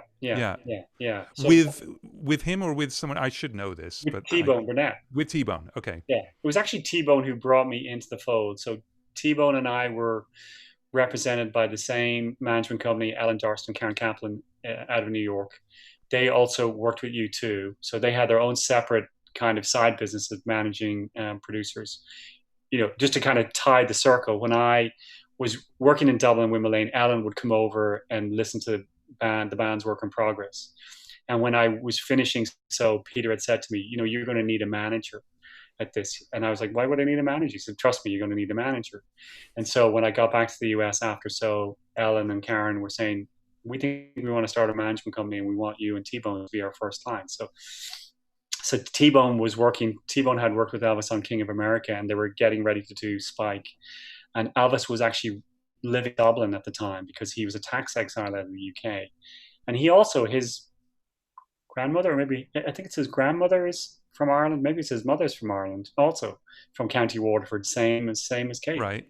Declan. Yeah, Declan McManus, right? So yeah, same as my brother, And so I think T-Bone said, "Well, we want somebody who can record in Dublin, who knows Windmill Lane, and we also want somebody who can record in the US."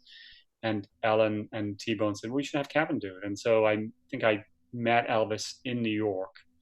I think it was one of the breaks. I can't remember what I was working on right up to that point, but anyway, I met him in New York. And Elvis, I mean, he's such a genius, really, when it comes down to it, both musical and with language. I think I sat there for 4 hours. I don't think I hardly said a word. And Elvis talked the whole time. And it was really fascinating because he's such an interesting character. I remember walking away from the meeting thinking, I really don't know enough. I don't know enough about music because he's got an encyclopedic knowledge of everything, right? Yeah. How it all ties together. But we agreed to work. And so I ended up on that record. And we started Windmill Lane. So I ended up going back to Windmill. So after I'd gone back to Windmill with Arif Martin and Howard Jones. I'd done the basic tracking for 1-to-1 there.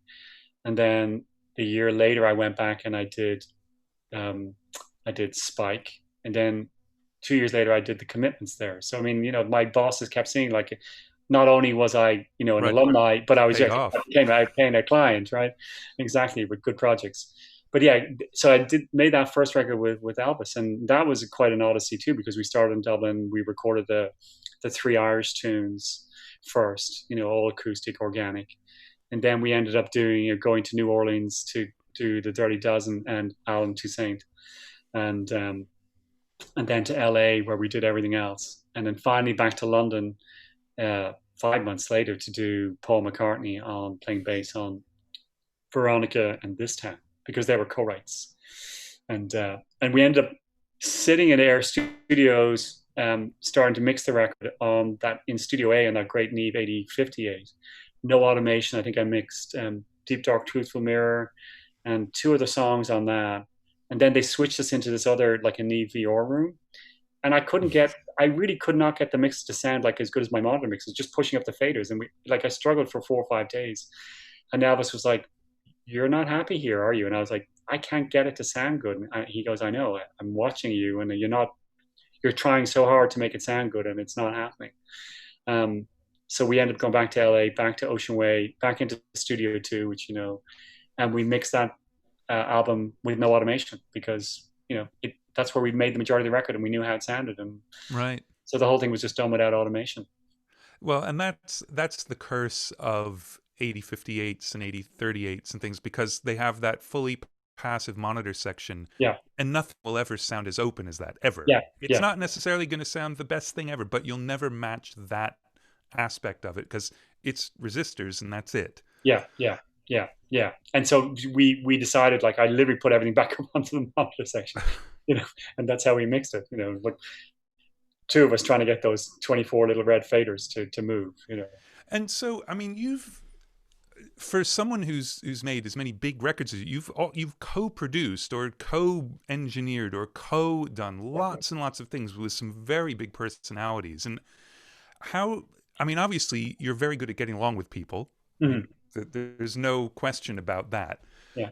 But I'm just curious how it works, because so many of these people, like obviously with Dan, he produced on his own, but he would engineer for Enos, so there was a little bit of a shift in his position depending on what record he's working on.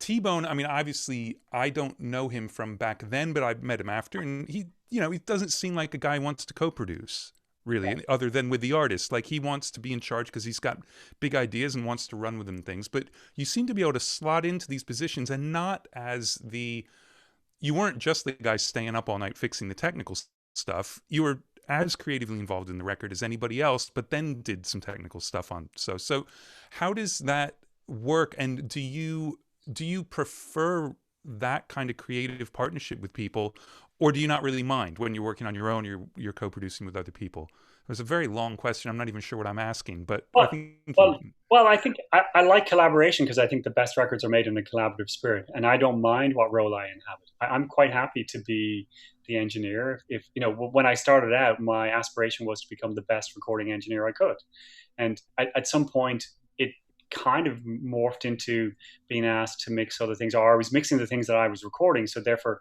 there wasn't so much a separation of those roles. You just did, you mixed at the end of the day whenever the song was finished. But also during those formative years, I was also in a way co-producing, but I wasn't being given that role or title, and I wasn't seeking it out. But I felt like every record that I enjoyed working on, it was a very open collaborative spirit. So I just embraced that. And like I said, being part of a big family, it's easy enough to feel like you want to be inclusive and try and negotiate around, the roadblocks. So that was always that's part of my nature, just to do that kind of stuff. So at one point, the very first time I actually got asked to co-produce something was, I think, the year before I worked with Elvis, where it was the band Mr. Mister, and Paul Atkinson was their A&R guy, lovely man. And he approached me and said, I'm really interested in having you co-produce this band. And I was like, but they're coming off a huge record with, million selling copies. Why wouldn't they want to work with the producer, that they've just worked with? And, they already had a very well-established relationship.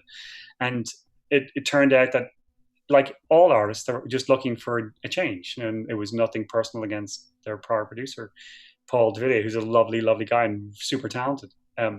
So I actually ended up having this meeting with A&R guy and two of the band members. No, it was three of the band members and the manager. So there was six of us at a restaurant in LA, and they're like trying to convince me to co-produce the record. And I'm going, I don't think I'm the right person. Like I don't even feel ready to do this.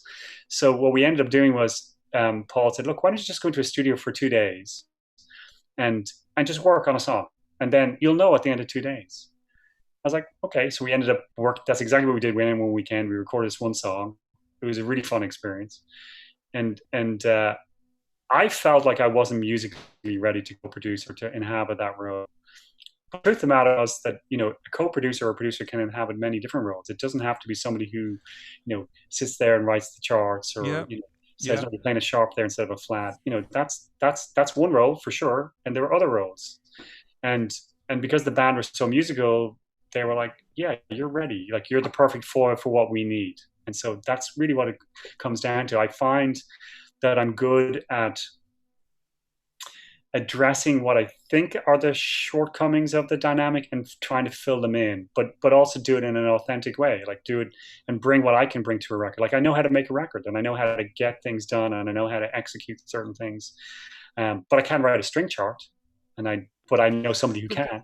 Right. Yeah, well, exactly. I mean, it's like you come out of that conversation with Elvis thinking like, "Oh my God, I can't work with this guy. He knows everything about music," but you don't need to know it because he does. He does it, yeah. Like yeah. He's got that part covered. Yeah, yeah. So that's okay. Yeah, yeah. And what he was looking for somebody who was, both kind and clearly somebody who was competent, and somebody who cared about sound as much as he did, but who also had T-Bone's confidence.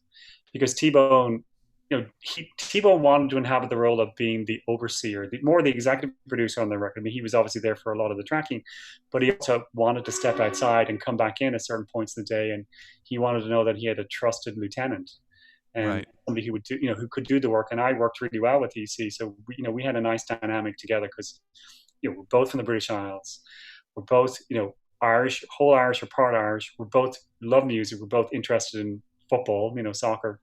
So there's a lot of connections, and we both have a really good sense of humor. And I'm also a really good listener. So whenever Elvis would have doubts about things, on certain other records, whenever he'd come in and he'd say, "Oh, I don't feel like singing today," I was always able to figure out a way to help him just get out of the funk and just let's find something good that we can do today, and let's just make progress on the record. So So I got done, I think of 7 full records with him. So I did Spike, then I did Mighty Like a Rose, which we did with Mitchell Froome was the co-producer. Then we did Juliet Letters. No, sorry, between Juliet Letters and Mighty Like a Rose, we did this album called Kojak Varieties, which is an album of covers. Then we did the Juliet Letters. Then I think I started to work on All This Useless Beauty. And I think I was the one who said, "I don't think I'm the right, you want something really loud and noisy. And that's not really me. I think you should get Chad and Mitchell." And they ended up doing it. But the irony of that was that two of the demos, two of the noisiest, loudest demos were the ones I had done in the little 8-track studio that he had originally cut his first demos on, so because we ended up working at there and then Angel Studios. And then we did, what did we do? Then we did God Give Me Strength with Burt Bacharach, which became Painted from Memory 2 years later. And then I did North with him, which was basically a jazz album, Yeah. And then I've done a couple of other, so like musically, what I love working with Elvis is it's always a musical journey. Like you never know what it's going to be. It's going to be fast because he likes to work really fast. Yeah. And there's going to be some intense moments for sure, but there's also going to be just some incredibly great musical discoveries and just things where you go, wow, can't believe we just created this. And like I said, he's endlessly entertaining. I mean, he can hold court, and we love having chats together. So it's really good fun. Yeah. Well, I think something that either you're just very humble, or sometimes you don't see it from the inside, though, is it's kind of, I don't know, the best example of it so far has been you telling Kate Bush the record's not done. But when you say you're good at making records, I think that you have this, it's a somewhat unique talent. Not a lot of people can do it, to see the finished version of someone else's vision immediately and clearly. Mhm. where an artist can see their finished product. Like Kate sees her finished record. She knew it wasn't done, but to be able to come in from the outside and understand that much about someone else's vision is, I mean, that's huge. That's a it people don't really talk about that, but obviously the idea of the producer, no matter what your actual role is to realize the artist's vision. Right. But to do that, you've got to actually see it, and it seems as though you actually see it immediately, but without, putting your thumb on it and imposing your will, which is a pretty rare combination, I think. Well, I'd like to think that maybe every now and again I stumble upon that, but I'm not sure every time I hear a record. Like, I think it's, I think what's fascinating is that sometimes, the hardest thing for anybody in this business is to have perspective, right? It's the thing we always Yeah. struggle against.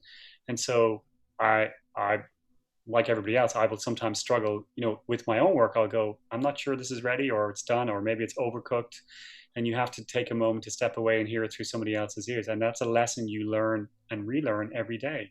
So when you're coming into somebody else's project and you don't have any association with it, and you can just respond emotionally, I think it is easier to be honest, and I am honest about that. I always tell people I'm honest, but I'm not cruel. Like, I'll just say, that song doesn't work for me, but if that's the most important song for you, then I'll figure out a way to love it too. But just, it doesn't. There's a way in which music makes you feel, and emotionally, not everything is going to have the same impact. But there are certain things that are just devastatingly important to you, and you have to respond in kind, and you have to, like, Right. guide. Yeah. But it's also being honest about the situation too. I mean, like the job, you don't think you're right for it, but you get to go in for a couple of days just to see, and that's almost taking the pressure off in the same way as if you weren't working on it at all, because you can really go in, and if it doesn't work, that's it, you're gone. And in some ways that makes you be able to be more honest and dig in a little bit more, because if they don't like it, Yeah. totally fine. You're not like desperate for the job, you're almost trying to talk yourself out of it Yeah. in a way. So yeah, it's a great position to be in a lot of Yeah. ways, that kind of 2-day let's see how it goes, because then you try stuff you wouldn't necessarily try if you're really working to get the record, I guess. Yeah, you're uninhibited, and that's often when you do your best work. Yeah. You're not thinking about it, you're just responding, and that's always the best way to kind of, yeah, I think, I think the one thing I learned, certainly, I've worked on enough records, certainly in the formative years, where they had long kind of gestational periods in which they went from demos to final records. And on those records you learn as much about what not to do as you learn what to do. So after Peter's record, I think my aversion to synchronizers was complete. And I think, and I somehow have carried that through into the DAW world, where I'm like going, like, why do people send multi-tracks with 200 tracks? Like, I don't quite get that, but I understand it. But part of me is always like, well, I'd much rather have it on 24 tracks, Yeah. or 30 tracks, but that's just me. All right, so I want to talk about I want to talk about Jane Siberry. Oh, sure. Because she's not an artist that a lot of people know, but she's amazing. And I think if you're a Kate Bush fan and you haven't heard Jane Siberry, it's going to almost be like discovering a little bit of Kate's catalog in a way, or something. Yeah. Like it's not of a piece, and they're very different, but there's a sensibility that I think is very similar. I'm curious just how that happened and what it was like. I seem to remember that I believe I got a call from Jane herself. Like, she had tracked me down in New York. She was playing a show at the Bottom Line and asked if I would come and see the show. And I was like, sure. So I went to see her literally that night. And I mean, talk about a great performer. I mean, she's a stunningly brilliant performer, and just a voice of an angel. And she asked me, we sat down afterwards, she said, like, I've got a record that I'm making, and I'd be really curious if you'd be interested in mixing it. I actually played some of the songs tonight, and Bound by the Beauty was one of the songs. I said, I love Right. that song. Like, that is such a gorgeous song. So she was working in Toronto. I believe she also knew Dave Bottrell at the time, who was Dan's assistant at his studio at Grant Avenue in Hamilton, who ended up working at Real World. He came over right at the end of the making of So, and he's a brilliant musician and engineer and producer in his own right. So I ended up going up to Toronto to mix that record, and I was really curious, because I remember being in the control. This is another thing that happened to me quite a lot in the 80s. I would go to studios, and whatever technical issue was there, I would find. Yeah. And I don't know why. It just like followed me around. No, I'm the same way. Yeah. Yeah. And so they had just installed an AMEC like 2500 or something like that. I think that was 2600. It was the console. And I'm listening to it and I'm thinking, why do I feel like the mix is always unbalanced? Like I couldn't quite figure it out. Like I kept feeling like I had to keep leaning one way to kind of center myself. And I'm looking at the meters and everything is calibrated correctly and everything sounds good, but my ears are telling me something is not right. And then so I thought to myself, well, how am I going to resolve this? So I just called in the technical engineer and I said, there's something about this console that's not right. I don't know what it is, but I know the frequency response is not the same on the left side as the right side. So we started delving in, and sure enough, there was a roll off on the left side, starting at around 12K, and it was just sloping off gently. And on the right side, it was flat. And so he was like, well, that's weird. And so he pulls out some cards and he gets on the call with AMEC, and there's kind of a silence on the end of the line. And then the guy goes, oh, you discovered it. Right. Yeah, we discovered it. So we're like, yeah, we've known about that. We were going to ship out a replacement soon. We were hoping that nobody would notice it. And there was something happened on the manufacturing side. I don't know what it was. So we were like, okay, so we knew what it was. We could quantify it and we could put it on a scope and we could see what it was. So I called up Bob Ludwig and I was like, how would you resolve this? He goes, okay, this is what we're going to do. We're going to run a test tone and we're going to sculpt out on the left side. We're actually going to sculpt out the missing frequency and we're just going to add it in the left side of the mix. I'm like, or they can send you the card and you can, at least you can monitor the correct way. And then when the card comes, you can do a recall. So that's what we ended up doing. But, Jane, another one of those artists where, every song was just like astonishing piece of work. And her voice, I mean, I'm always captivated by singers. And that's the thing. I love the voice. And a voice that can communicate, a voice that can surprise you is always a thing that just captures my imagination. So I'm always, so maybe, part of the reason why I ended up working with a lot of women was just, I know their sonic timbre is just so different from male voices, and they're all so unique. Like you think about all the different women I'd worked with, and they're each got their own unique character. Yeah. Yeah. Really special. Well, I mean, we could talk about Tori Amos, but let's go back a bit though and talk about Patti Smith first. So what's interesting with that record was this was during the period of 80s when I was still trying to establish myself in New York, I believe. Might have been. So I think I only worked on that record for about 3 weeks. And I believe Jimmy Iovine was the producer. And we were doing overdubs. We were in the Hit Factory every day. Or we were in the studio every day. Not sure the artist was in the studio every day. Because I think that period in time, Patti she was unwell. She was overcoming some illness. And so she didn't have a lot of physical strength, but she would come in, a few hours every day and we'd do some work. And so, and have you ever worked with Jimmy? Have you worked with him? No, I've met him a few times, but I haven't worked with him. So I guess this was pre him working with U2 on Octung Baby, but I had met him in Dublin because he and Shelley Yakis had come to work on Under a Blood Red Sky. They were basically essentially auditioning for the role of producers for Unforgettable Fire. Right. And when I moved to New York, I kept in touch with them, and Jimmy brought me into the project. So it was an odd, I think it's an odd credit for me because I really don't feel like I did a whole lot. I mean, I met Patti a number of times. We worked on a number of songs. And then there was a natural break in the record after the 3 weeks. And then I started doing other things, and then I just wasn't available. So then this record comes out, a couple of years later, and people go, oh, you worked on that Patti Smith record, but I don't remember that much about it, to be honest with you. Right. Like whether my input was really ever kept or, whether I had any influence on the record, because it was a very much stop-start kind of project. Right. Well, but I remember hearing it, and it's still a great record. So it's a good credit too, Yeah. Well, they must have kept something that I did. Because clearly, it's still on there. There would be no reason not to credit, for work not kept. Right. Yeah. Okay, so all right, we can talk. Well, God, there's so many people. All right, we should talk about Tori Amos for a minute because I mean, like Cornflake Girl, Crackle Pop. It's insane. Yeah. So that's actually another record where I almost talked myself out of the gig. because I was in LA. I think I was working with Elvis, and I got approached by Eric Ross and Tori. Eric was Tori's producer and collaborator, and they were, boyfriend girlfriend. Um, and I think we ended up meeting at Larrabee or somewhere like that. Like we ended up meeting for coffee, and then we ended up going to Larrabee to listen to these rough mixes.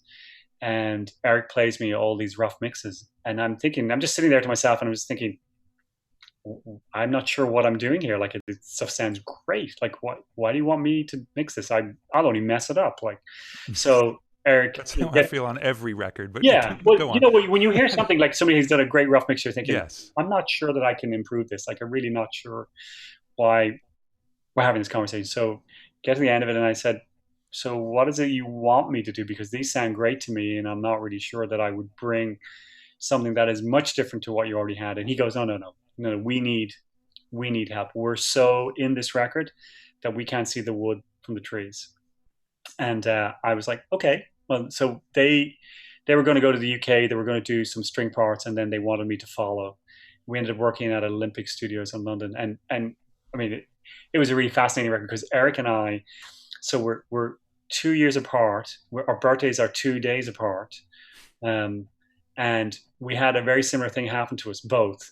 Almost identical. The identical thing happened to us at the same time in our lives, and so mine was when I was 16. I went into Dublin to get a copy of my birth certificate, and because I was getting a passport, my first passport, and I went in, and I come out of the Office of Public Records with my passport, or sorry, with my birth certificate, and I stop outside the building and I look at it and it says October 22nd, and I go, oh, they made a mistake. It's incorrect. So I went back in. I went back up to the same person. And I said, my birthday is notated incorrectly. It's supposed to be October 21st. And so she goes, oh, I'm terribly sorry. Let me go back in. She disappears for like 10 minutes. I'm sitting there. She comes back out, and she says, no, it's correct. Like, she pulls out the old dusty book, and there it is, October 22nd. Up until that point, I had celebrated my birthday on October 21st. One of 8 kids. One of 8 kids, right? So, yeah, Deirdre, pick that up. Yeah. So I go home, we're having dinner that evening. I have a copy of the birth certificate. I give it to my mom, and she goes, I said, Mom, look at that. She goes, and they go, what, Mom? What? My brother said, what's going on? Goes, oh, I've had Kevin's birthday wrong all this time. They're like, you had a what? So anyway, so fast forward. Was it at least just a little bit past midnight or something? So what we think happened is, it's still confusing to me, because what we think happened is my mom went into labor on the 21st, but I was actually born on the 22nd. But it doesn't notate the time of birth on the birth certificate. It just says the day of. Right. Whereas in America, it's like, at 7:55, right, p.m. So, and my mom had all of us in this little quiet nursing home, which is about 2 miles from where we live. And then the attending nurse would take the baby and bring it to the local church and have it baptized. And so you'd get a baptismal certificate as well, like when you were baptized Catholic. So I grew up thinking my birthday was on the 21st, actually the 22nd. And last year, when I was back with my mom, just helping clear out a bunch of things in my mom's house, we discovered my baptismal certificate, and it said October 25th. So I'm like, I have no idea, So we're making this record. We're mixing this sometime record. in October. Sometime in October. So anyway, we're making this record. We're mixing this record, and Eric, and my birthday, it's in October, and my birthday comes around on the 22nd. And I tell him this story, and his face is just draining. He's draining. I'm like, Eric, are you okay? He goes, this exact same thing happened to me. I thought my birthday was on the 22nd, but it's actually the 24th. No, the 23rd, and it's actually the 24th. So it happened to when he was 16, going to get his passport, exact same thing. And we're like, we're brothers. We're two of us are brothers. But so that record, it was all about, there was a lot of density on the record. That was the thing that Eric really wanted to help with. He wanted, he felt like they had all these parts, and they needed somebody to help come in and provide that perspective, like what really needed to be used. And so what we decided to do for the record was we were going to start with the vocal and the piano, because that's how they actually started the production. He built the whole production around Tori's original vocal and piano performance. So, whenever they got a great piano performance and a vocal performance, all the production was layered in afterwards. And so that's how we did the mix.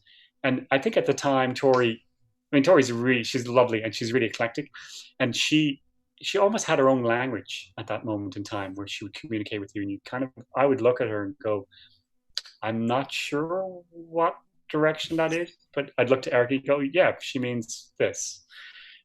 And soon as I discovered what the language was, I became totally immersed in it too. I just had a spider drop right down in front of me. Oh, look at that. Oh, where did he come from? Interesting. Is that in my head? Oh yeah, he was No. hanging on my head. Oh, nice. Yeah, there we go. I saved a spider. Anyway, so we ended up spending about 3 weeks mixing that record, and which was that's a really long time by today's standard, but it was normal for back then. And it was so much fun because every day, the challenge was to try and create the space around all that density, which was the same challenge as Peter's record or the same challenge as Kate's record, so and yet all the elements were different. Right. More eclectic elements, and she's got such a unique voice. I mean, very different from Kate, and equally as commanding, but in a very different kind of frequency range, and just her vocal performance ideas and just the way her vocal rendered in the track. That was a challenge, but we did it. I mean, and we had great fun at the same time, and we have remained really dear friends all this time since then. I've never done anything more. I've worked with Eric on many other things, but Tori not. I would sometimes run into Tori here in New York, but she lives now down in Cornwall, I believe. I think she's down in Cornwall. All right. Yeah. So, but yeah, it was great. But I almost talked myself out of the record. I'm really glad I didn't, because Cornflake Girl is such a classic song. Yeah. I mean, the whole record is fantastic, and it sounds fantastic. And I think it needed to be what you turned it into, because I mean, obviously you can look back at it and say, oh, it was great, but I mean, it was weird when it came out. It was not what anyone was expecting, not what people were necessarily looking for or whatever. This wasn't a grunge scene taking over from punk. It was just out of left field.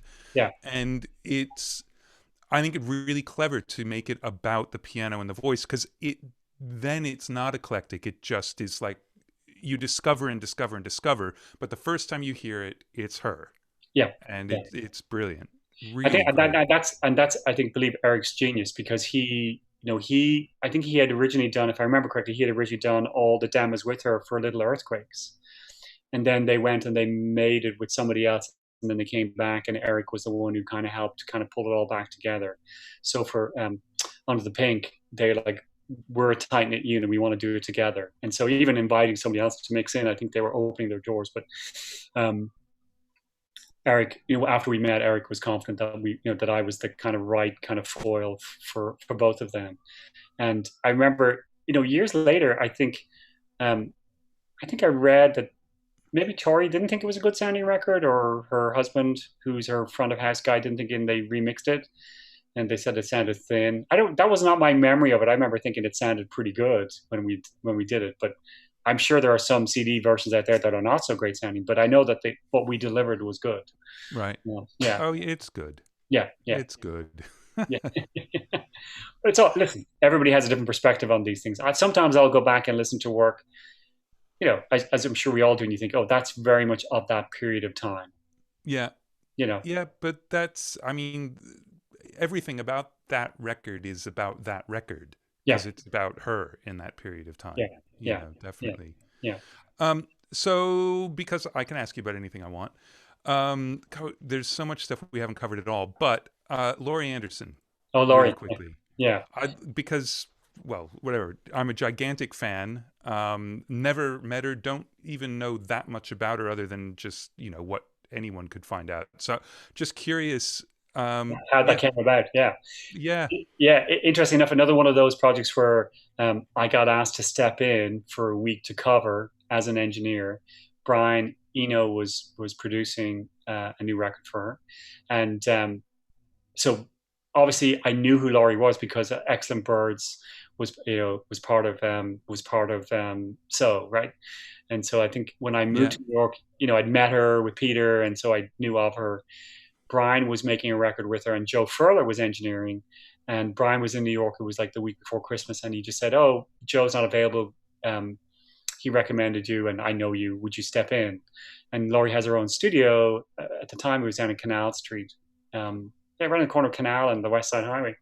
And so I went down, and we did a week's worth of work, a bunch of tracking and stuff like that. And I knew Brian, so that was an easy relationship. And I was getting to know Laurie during that week, and she's such a clever and eclectic artist. I mean, she's really very thoughtful in the way she approaches stuff, but it's a lot of experimentation. So there's no real song ever written. You don't walk in with a written song. You walk in with an idea, and then you start fleshing out the idea. And so it gives you a lot of license to try things.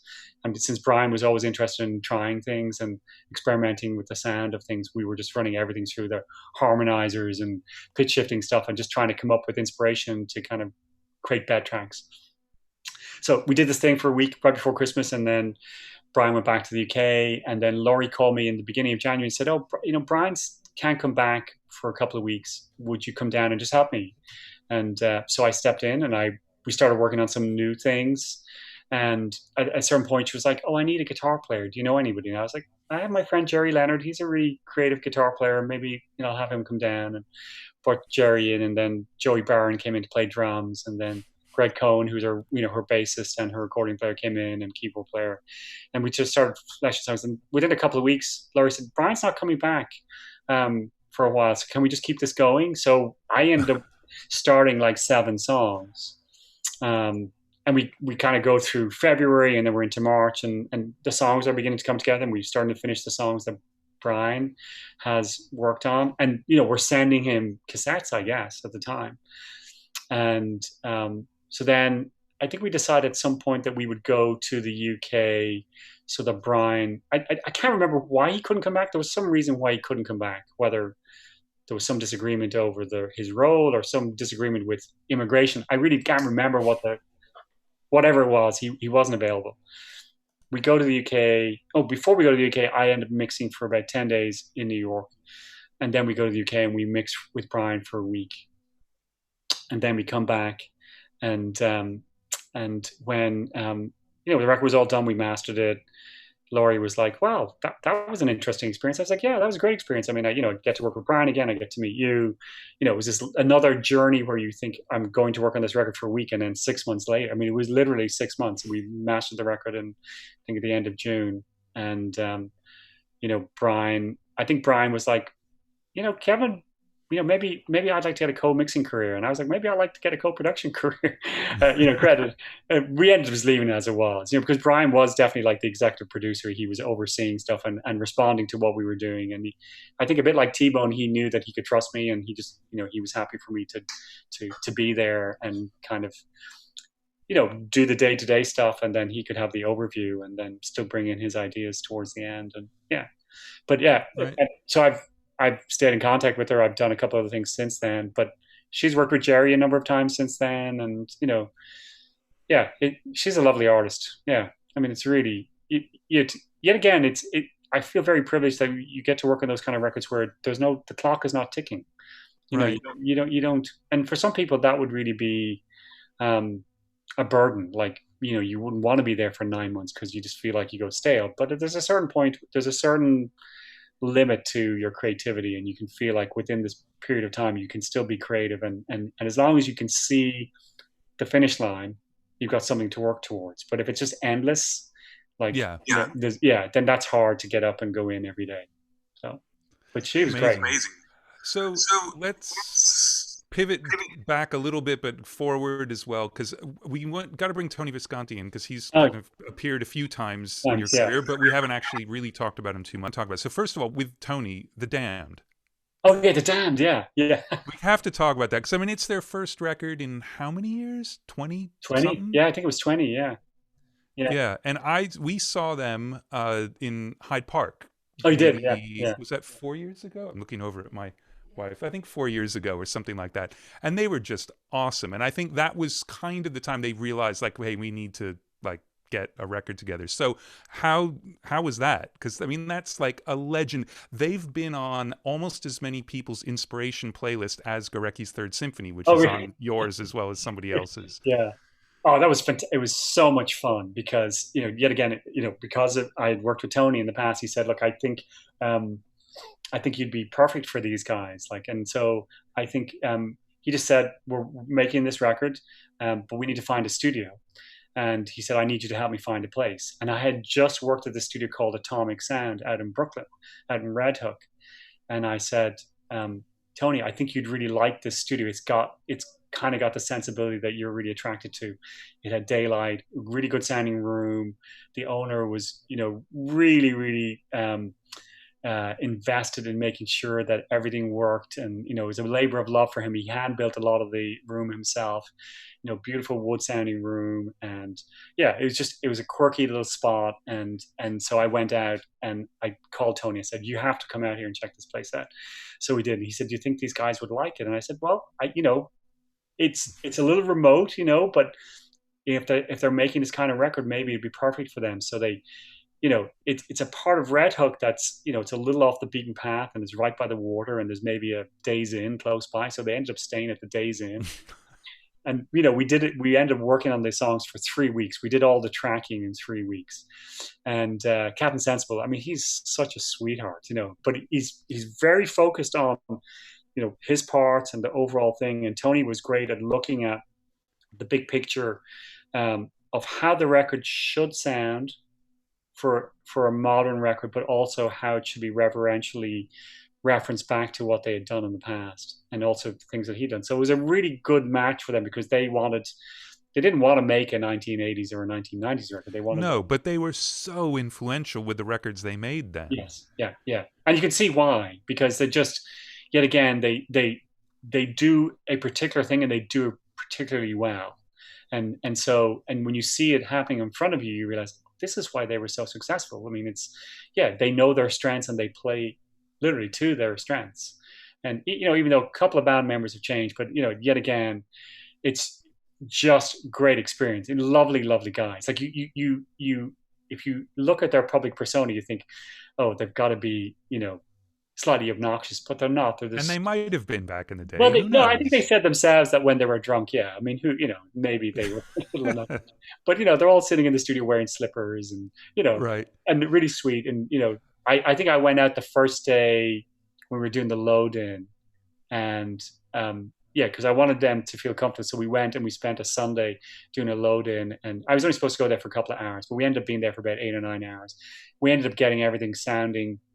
I just thought, when Tony walks in the next day, I want it to sound at least good, a good place to start from. So we kind of had bonded over tea and McVitie's biscuits because they'd brought over a stash with them. And, there's a certain thing, I guess, when you're from the British Isles, and an artist recognizes that. So there's a certain comfort level. So we hit the ground running and I felt like I was part of the band, although not obviously playing, but I was definitely a kindred spirit. And I love the record. I think the record sounds great. I think, it's really cool. It's a cool record. Really cool. Yeah, it's really cool. I thought the songs were cool. They were lovely. We worked hard on that record. I mean, they worked hard. And I think we worked hard to try and make sure that they were in a creative environment and they felt like really supported. And Tony's great at that. I mean, he really does, he works his socks off on any record he ever puts his mind to. He right. A lot of attention to detail. And yet, at the same time, he brings a lovely sensibility to it because a bit like David, I remember the very first time I worked with him when we were doubling something, might have been the guitar part. He said to the guitarist, no, don't tune. Don't retune your guitar. Let's just see if whatever the tuning of the guitar, if it actually works.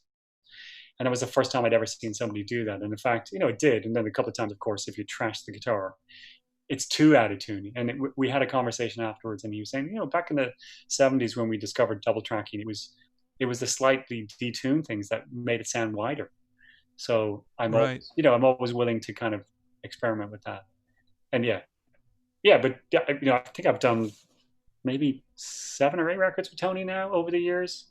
And I love working with him because, he will call me in to engineer and I know what my role is and I'm happy to do that. I know I'm not going to mix the record, but that's fine. I'm happy to engineer and he's happy to have me engineer. And we always have fun together. So, right. Yeah. The nice relationships. Right. Yeah. It's, and it's funny because when you become an engineer, like when I became an independent engineer, there was many years where I never worked with another engineer. You know, Right. and you're not learning, like, you know, up until that point, I'd always been learning from somebody else on the session. And now I was only kind of regurgitating my own tricks and trying to discover new things, you know, talk to other engineers. I worked with Lynn Johns in the early 90s, and that was like, oh my God, like not only my hero, one of my heroes, but also somebody who had 40 years of knowledge at that moment in time. And Yeah. he What was that on? that was on a Stevie Nicks record, Right. solo Stevie Nicks record. And I remember him showing me a trick with mic gain, and I was like, wow, that's really cool. Like just that thing, like bringing it up to on a Neve, was it 80, 38, like bringing it up to the first point of distortion, then back in Yeah. the clicks, right? Yeah. Yeah. You know, Yeah.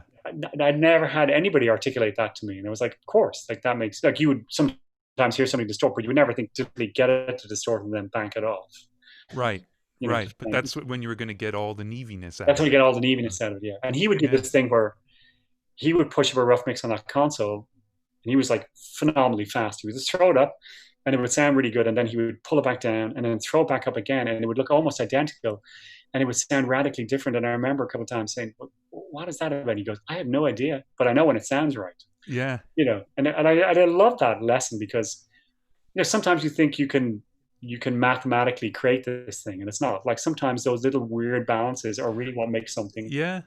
Well, speak. he'd made a Benmont Tench's solo record, Oh yeah, and he yeah. was talking about it, and there was one song in Glenn's mixing, and I think Benmont said, "Oh, can we just have a little more bass? Like, sounds amazing, but I'd love to hear the bass a bit more."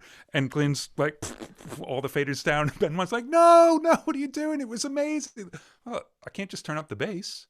And 10 minutes later, it sounds incredible, and the bass is louder, but it wasn't just loud. Just But the debate. Yeah, there's so many people, like Al Schmidt's the same way. He sits down at the console and nothing changes, and all of a sudden, boom, it's 3D and yeah. bigger than life. And so, yeah.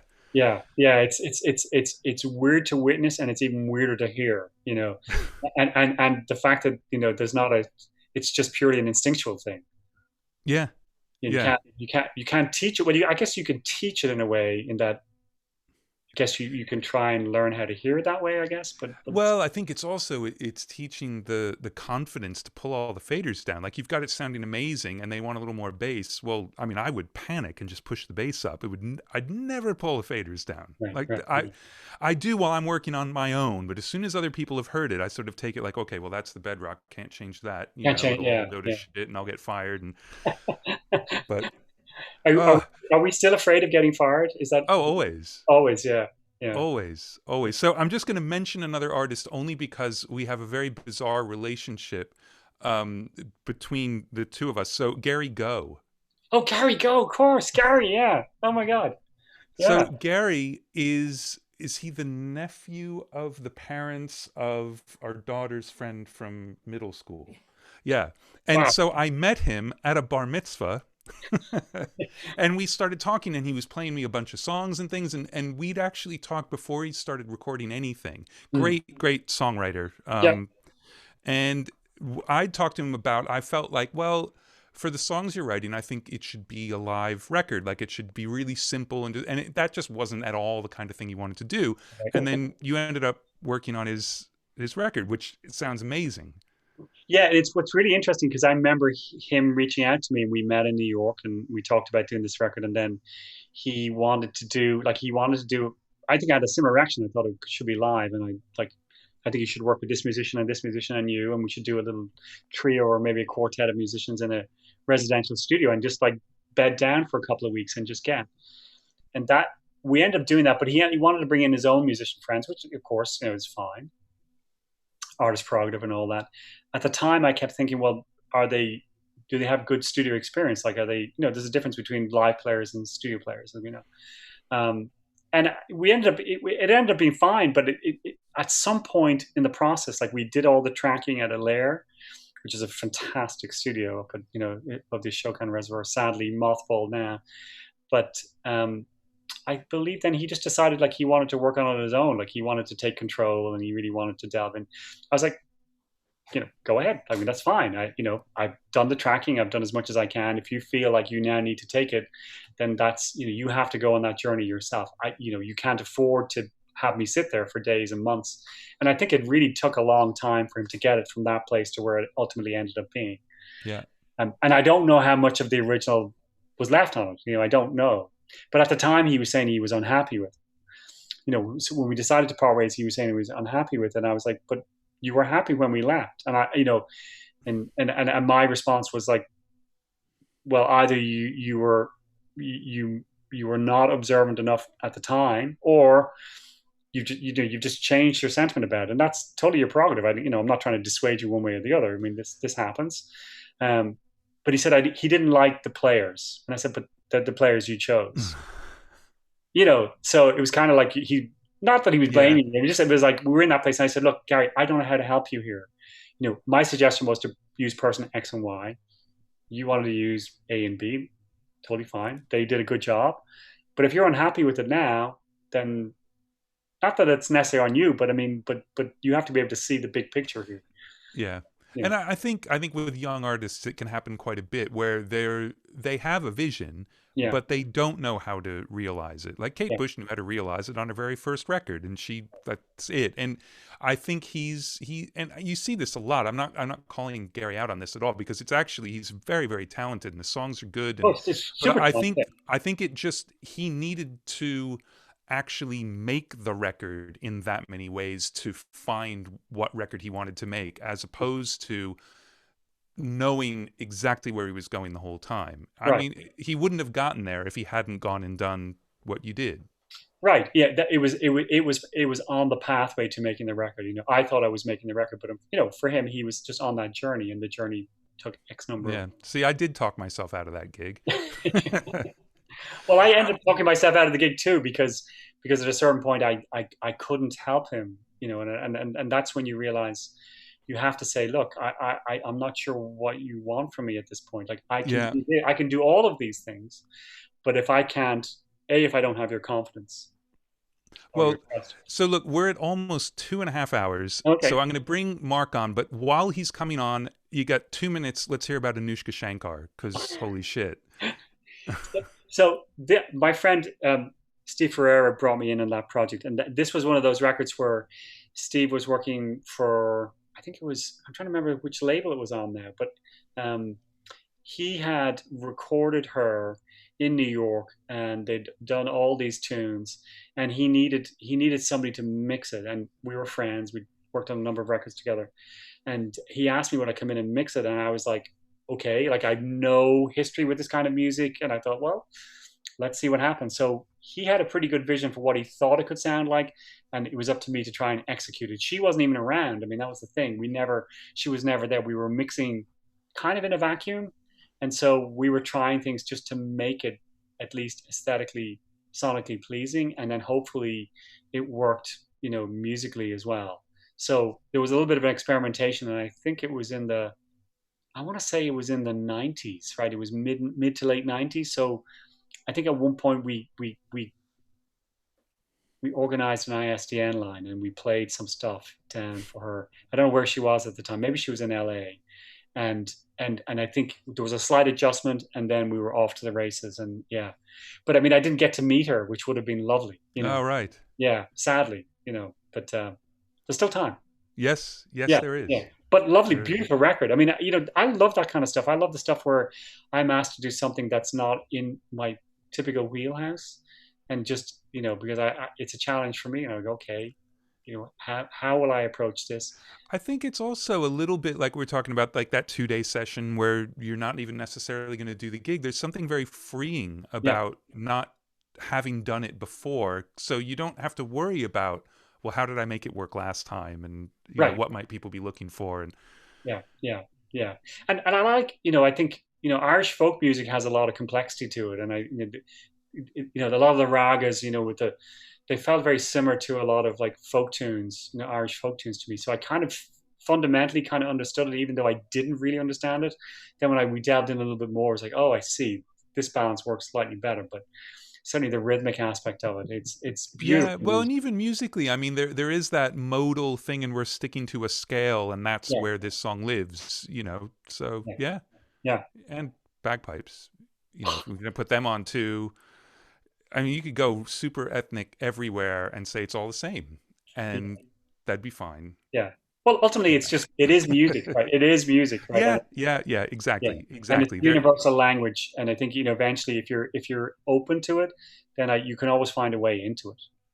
I've actually worked on a lot of records over the years, in foreign language records, and I find them equally as moving as records that I've recorded in English, just because, yet again, the ability of the human voice to convey an emotion and tell a story. I mean, it's unparalleled. So Yeah, some languages are better than others, but certainly, Portuguese, Spanish, Czech, Dutch, Gaelic, um, you know, yeah, quite a number.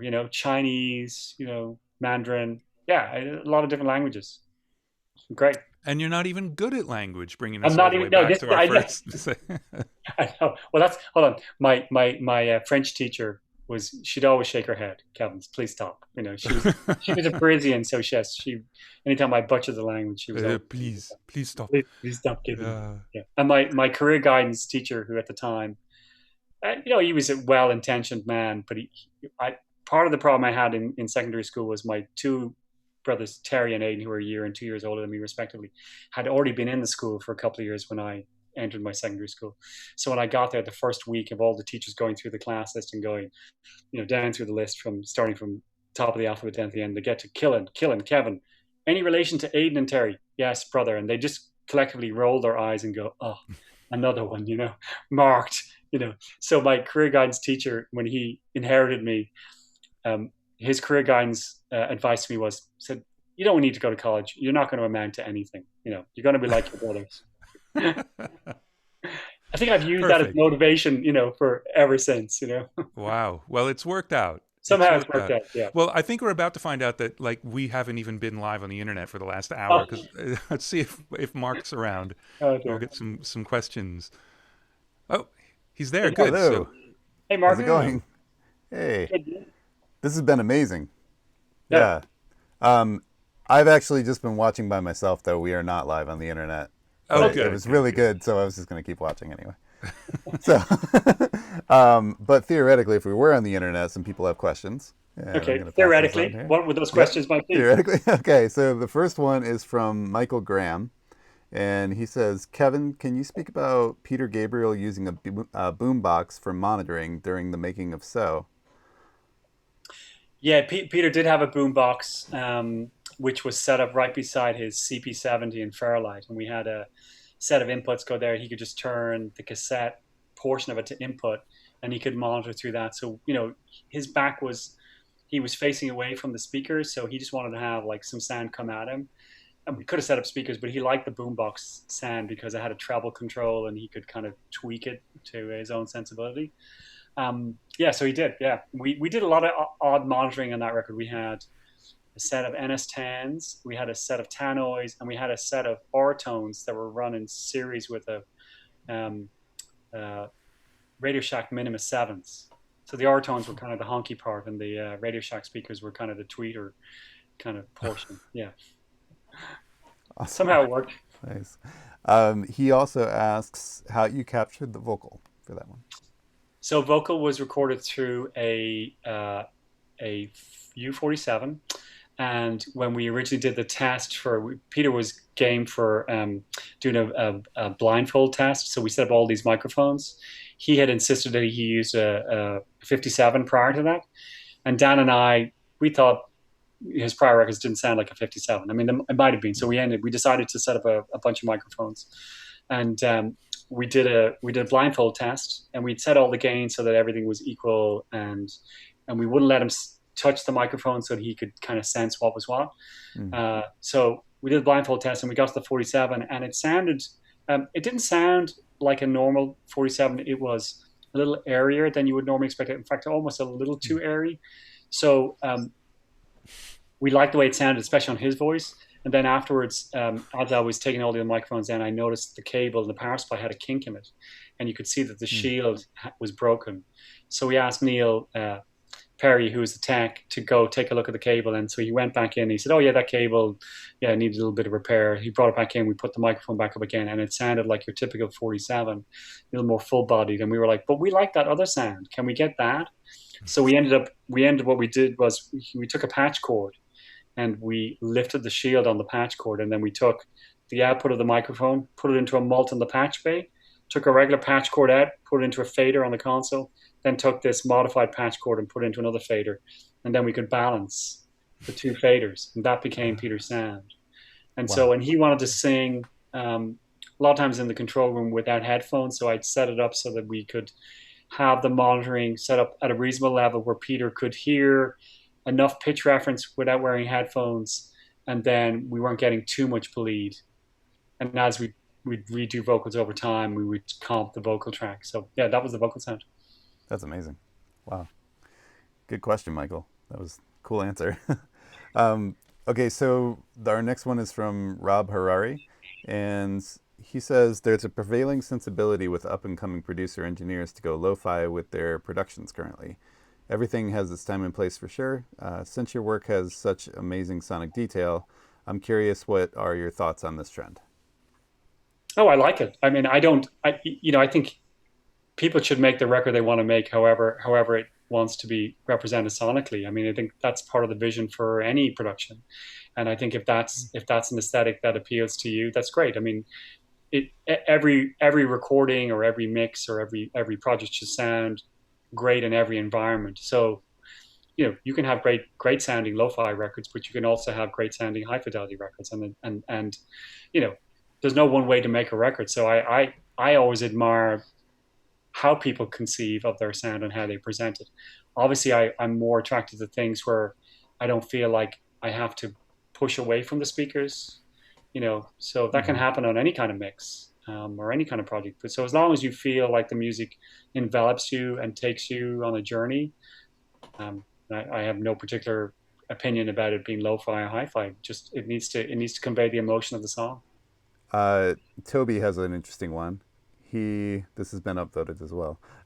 He says, "Hi Kevin, is it a true story that you two recorded the unforgettable Fire totally naked, or rehearsed naked? I heard that story." I don't know where you heard that story, but I certainly never saw that. Hoffs, I think. Yeah, I never saw that because I could never unsee it, I think. Well, now is it true that from the very beginning Bono was doing all his vocals in the control room with the 58? No. He would often sing on let me see, on War. He was always in the studio. Sometimes when he was working an idea, we'd bring it into the control room and he'd try with the 57 just to try out an idea. But generally speaking, I think that record and Unforgettable Fire, he did sing some vocals in the control room, but he also sang some out in the studio space on a C12. Right. Yeah, because Randy, who owned FNL, had a C12, and we were using that up at Slane Castle, and he let us keep that. And so when I think Dan went back to the US, he brought the C12s back with him and gave them back to Randy. Yeah. So we did both. Yeah. Right. Awesome. These myths. I know. Well, I had a really hard time getting them on an SM7. Yeah. It's like, no, do everything on the 58 in the control room. Like, okay. Yeah, but I think you got used to it. Yeah. Sure. That's amazing. Okay, so this one is from Instagram, and Gretchen asks, "What was it like to work with such a prolific artist who had such a clear vision as Kate Bush? Did she give you free rein during the mix, or did she come in with a specific vision?" I think she certainly allowed me to express myself in the mix, but she also had a vision. And when you're working on a record of that kind of complexity, you kind of already fundamentally understand where the mix needs to go. So we were always kind of working towards a mix. And so because we were only working in her studio, so we didn't have to, tear her down at the end of each day. So once we had a working palette of effects, set up, it was very easy to try things, and then it was just a question of putting up balances. And it was on an SSL, so if ever there was a balance that we felt was unique or really pivotal at that moment in time, we could just store it and we could just recall it. So, yeah. So Yeah. yeah, but Kate definitely was an artist who she wanted your input and she valued your input. And if she didn't like it, she would say so. And it's like it happens every day when you're working on records. You just say, "Oh, somebody doesn't like that particular effect. Okay, you come up with a different effect. It's not a big deal." Hmm. Awesome. Let's see. So our next one is from Jose, and he says the mixes on both Duncan Sheik records Kevin worked on are some of the most beautiful sonic examples I've ever heard, and Daylight is from beginning to end among the best ever. I'd love to know what the vocal acoustic guitar chain were, or what the vocal and acoustic guitar chains were on that record. Yeah, Ooh, I feel I like that's think, yeah. Let me see. I think the vocal was. I think Duncan had his own mic. He had a Bronner microphone that he used to that was modified for him that he brought with him. And then I believe the acoustic guitar was a 251 straight through an Eve, maybe through an LA2A. Yeah, I mean they were pretty clear and transparent pathways. Not a lot of processing. Maybe just a tiny bit of EQ and a tiny bit of compression. Good musicians, good players. Put them on in front of a good microphone with a good instrument. Your job is to stay out of the way. mm-hmm. Awesome. Cool. Next one is do you have any specific memories of recording the guitar for Bad from the Unforgettable Fire? What I remember about that song is that all the way during the making of that record, how the band and even Dan and Brian and I all felt like that there was still something about the arrangement that didn't quite gel. Um, there was like really great moments in it, and I think actually the band really figured out how to play the song when they went on tour. Mm. So when you listen to the live version of the record, it's slightly different from the album version. And I think that's when they realized, oh, the arrangement needed just to shift a little bit. But the part, I mean, all of Edge's parts are just so unique, and not just part wise, but sonically, he's such an interesting player. Absolutely. Was that also a C12 for Bono on that one? Unforgettable Fire, yeah, that was either a C12 because that was the main mic we had, or we also had we had 87s, and there was a Sony C500 sometimes that we used, but I don't think it was. I think most of the vocals was a C12 through an LA2A. I'm pretty certain that's what that chain was. Amazing. I'm always amazed at how many details so many of you guys remember on these I, things, like I from can't sessions like remember that. what I did yesterday, but I can remember what I did in 1983. It's kind of weird. Yeah, yeah. Well, Yeah. I can see it. I remember seeing the Mm. LA2A because um, we had it taped by the day, and that was always the vocal chain, and that's what it remained. So generally, it was the microphone that C12 was always going through it. And the question of whether the C12 was either out in the recording space or in the control room, that was the only difference. So. Yeah. Amazing. Um, how many of the records that you worked on while you were working on them did you kind of know would be a big deal once they were put out in the world? Oh, I think that every record you worked on, it from the moment you started doing this, you wanted it to be a big record. You always just hoped it would be a big record, Mm-hmm. and then you assumed that perhaps that wouldn't happen, and when it did happen, it was always a nice surprise. I Right. mean, you always felt that every record had great integrity, great creativity, great songs, and if all things were equal, they would be successful. But of course, that's not the way the world works. Mm-hmm. So, whenever you have those records that suddenly take off that are, more widely accepted than other records, you try and figure out, well, what is it about this record that makes this more unique from something else? But you can't just distill it down. It's the combination of the songs and the time, and it's, yeah, a combination of everything that just makes it successful. Yeah. Do you have any from the past that felt should be huge records that didn't quite get a marketing push, or for whatever reason they weren't, that we could check out? I mean, one of the records we talked about earlier, that Jane Siberry record, "Banned by the Beauty," I think that's a beautiful record, and Mm-hmm. that the Mr. record that I did with the band back in 1987, it's called Go On. I really do like that record now, and it does actually stand the test of time. It didn't get the push from the record company at the time. There was a change of label heads, and the first song that was off the record was doing quite well in the charts. And when the label kind of pulled the promotion, radio didn't feel compelled to support the song. So, and I think they're Richard Page is such a great singer and good writer and lovely band. And yeah, it was one of those records where I felt like I was disappointed that, all that energy and creativity, got thwarted at the end. But that's part of the business, that's part of life. Yeah. It doesn't diminish the record. And, I think at the end of the day, whether a record is successful, I mean, at the time, I think the barometer was, if the artist was, if you had exceeded the artist's expectations, that was one barometer. And then if your peers, like your fellow engineers and producers, were also like going, wow, what a great record, you did a great job on that. That was really the threshold by which you judged the work. And then, of course, if the public embraced it, it's nice to hear something you worked on being played on the radio or catching fire. But that was the bonus part. You know what I mean? Mm-hmm. Right. At least for me. Yeah. Okay, so let's do one more question. We've had you for over almost 3 hours. We're coming up on 3 hours. Thank you so much for all your time. This is amazing. Yeah, you're welcome. Yeah.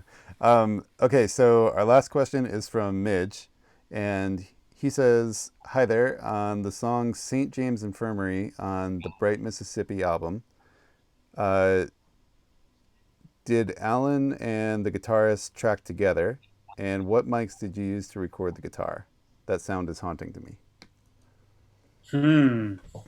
Now, on the Bright Mississippi, I really don't know the answer to that question, but if I know me, it was probably, if it was an electric guitar, it would have been a 57 and a Royer 121, some combination of that. And if it was an acoustic guitar, it was probably either a 149, a Neumann 149, if that was available to me. If that was not available, depending on the type of guitar it was, I might have gone with like a 414.